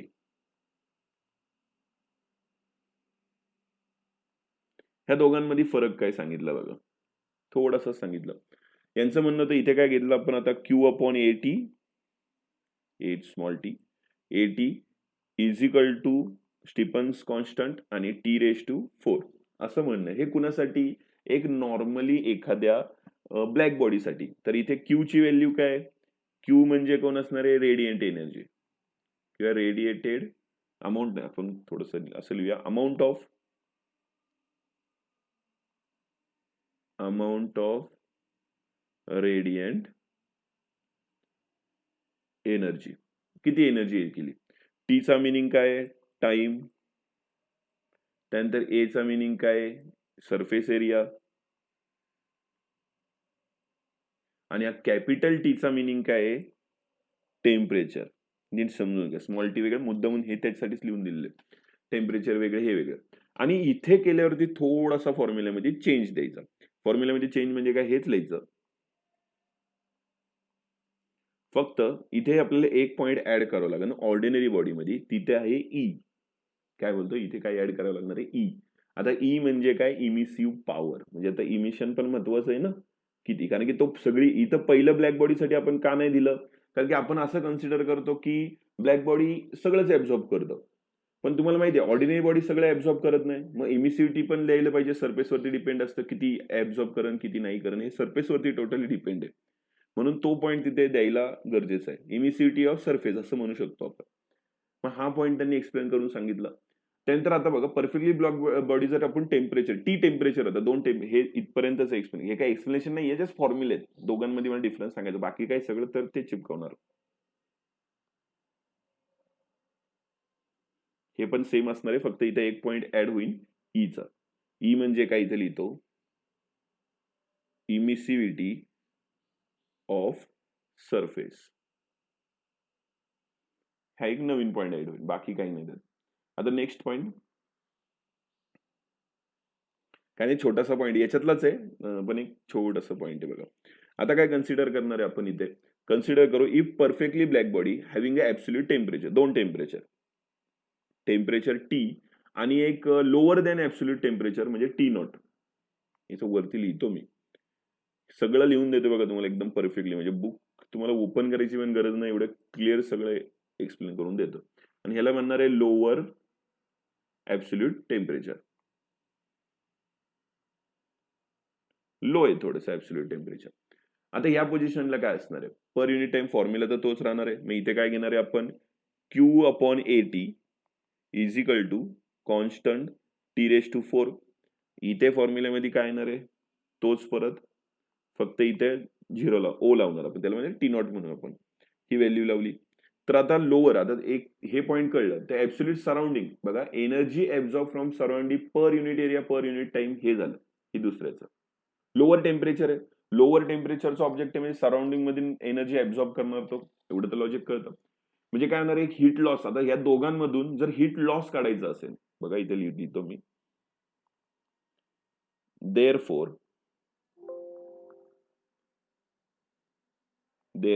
Net loss of energy loss होणार आहे by perfect black body. Perfectly black body जर एनर्जी लॉस होतीये तर ती कशी काढणार? हे दोन्ही एकमेकांमधून मायनस करायचंय. बघा परत एकदा सांगतो काय करायचंय आपण. परफेक्टली ब्लॅक बॉडी एका टी टेम्परेचर वरती आणि केप्ट करणार आहे आपण लोअर. आता सराउंडिंग टेम्परेचर थोडंसं टेम्परेचर कमी आहे, दोन टेम्परेचर आहे बघा. पहिल्यांदा एक ऑब्जेक्ट आहे ब्लॅक बॉडी, त्याचं टेम्परेचर टी आहे आणि आजूबाजूचं टेम्परेचर लोअर आहे. लोअर म्हणजे टी नॉट टेम्परेचर आहे. लोअर टेम्परेचर म्हणजे आपला सिंपल कन्सिडर करा, एक ऑब्जेक्ट आहे तो गरम केलाय, खूप गरम करून तुम्ही एका थंड ठिकाणी ठेवला, तर त्यातनं एनर्जी काय पडणार आहे? बाहेर पडणार आहे. हे बघा, ही तुमची बॉडी आहे, म्हणजे एखादा ऑब्जेक्ट जो काय घेतलाय तुम्ही तो, आणि हे सराउंडिंग टेम्परेचर आहे जे लोअर टेम्परेचर आहे. तर एनर्जी रिड्यूस होणार. मग ऑब्व्हियसली की बाहेरचं काय करणार आपण? बाहेर टाकली जाणार एनर्जी. बॉडी काय करणार आहे? बाहेर टाकणार आहे. ती कशी काढणार आहे आपण? मग हे दोन्ही काय करावं लागेल आपल्याला? मायनस करावं लागेल. मायनस करणार, कॉन्स्टंट व्हॅल्यू बाहेर, T⁴ मायनस T⁻⁴ ही व्हॅल्यू मिळाली. सिंपल मायनस तर करावं लागेल ना, याच्यात काय येणार आहे? आणि हेच सगळं आपण आता हे कशासाठी केलं होतं? Black body. हे टोटली जे काय केलं होतं आपण, ब्लॅक बॉडी ठेवली होती एखाद्या टेम्परेचरमध्ये. ब्लॅक बॉडी ठेवण्याच्या पेक्षा जर आपण ऑर्डिनरी बॉडी ठेवली असती तर काय होईल? काय बोलतो नीट समजून घ्या. हे सगळं आता ही ब्लॅक बॉडी ठेवली होती ना, मग त्याच्याऐवजी काय बोलतोय मी आता, ठेवायची कुठली, ऑर्डिनरी बॉडी. ऑर्डिनरी म्हणजे एखाद्या कुठलीही दुसरी बॉडी घ्यायची, ती टाकायची, ऑर्डिनरी बॉडी. पॉईंट नंबर 2 आहे. काय करणार इथे, बाकी सेम, फक्त इथे एक व्हॅल्यू ऍड होती जी आपण मगाशी बघितली ती. इथे ई लावायचं, इथे सुद्धा ई लावायचं. मग दोघांमधून ई पण काय निघणार आहे, कॉमन निघणार. झालं. मग त्यात काय वेगळं, सिम्पल कन्सेप्ट आहे. बुक मध्ये हे तर दिलेच नाही, डायरेक्ट त्यांनी सांगितलं. हे पॉईंट त्यांचं सांगायचं होतं. मेन मुद्दा आहे हा. म्हणजे तुम्हाला काय कळलं की दोघांमध्ये टेम्परेचर मध्ये जर चेंजेस आले तर बऱ्याचशा गोष्टी चेंज होतात. आता एक पॉईंट विचारतो बघा, तुम्ही आता जे काय आपण बघितलं बोल्ट्झमॅन वगैरे, त्याच्या रिलेटेडच एक पॉईंट विचारतो, बघू आपण, कोण सांगू शकतं का?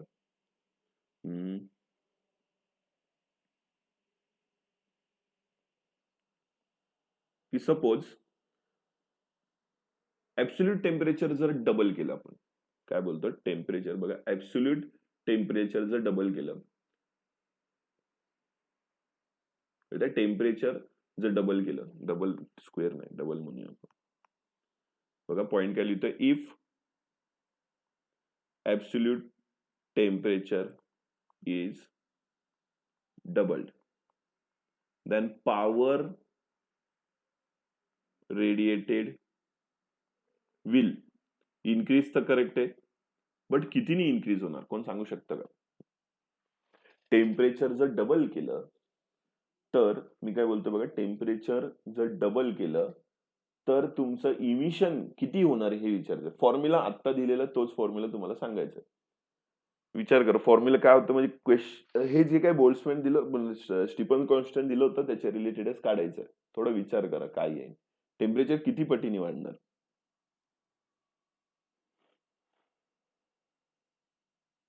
लिहितो बघा आता, हे तरी डोकं लावा, बघा काय किती आहे.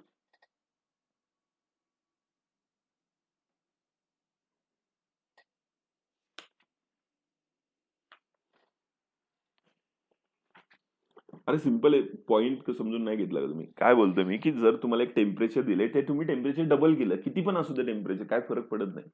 टेम्परेचर जर डबल केलं तर रेडिएशन कितीने इन्क्रीज होईल, किती पटीने इन्क्रीज होईल, ते विचारतोय आपण.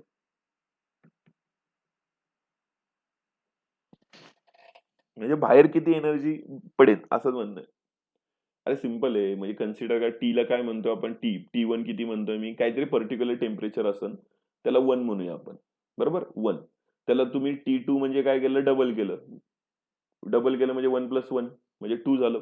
आता 2 झाल्याच्या नंतर परत तुम्ही काय करताय, त्याला इथं दिले ना रेडिएशन काढायचं असेल तर त्याच्या परत काय करायचं, 4 म्हणजे 2 चा पॉवर किती करणार, 4. आन्सर किती येणार, 16. म्हणजे 16 टाइम्स इन्क्रीज होणार रेडिएशन. एवढा पॉईंट आहे, थोडस विचार करत जाणं, लॉजिकली पॉईंट येते की एखाद्या गोष्टीचं टेम्परेचर आपण डबल केलं तर त्याचं रेडिएशन किती होणार,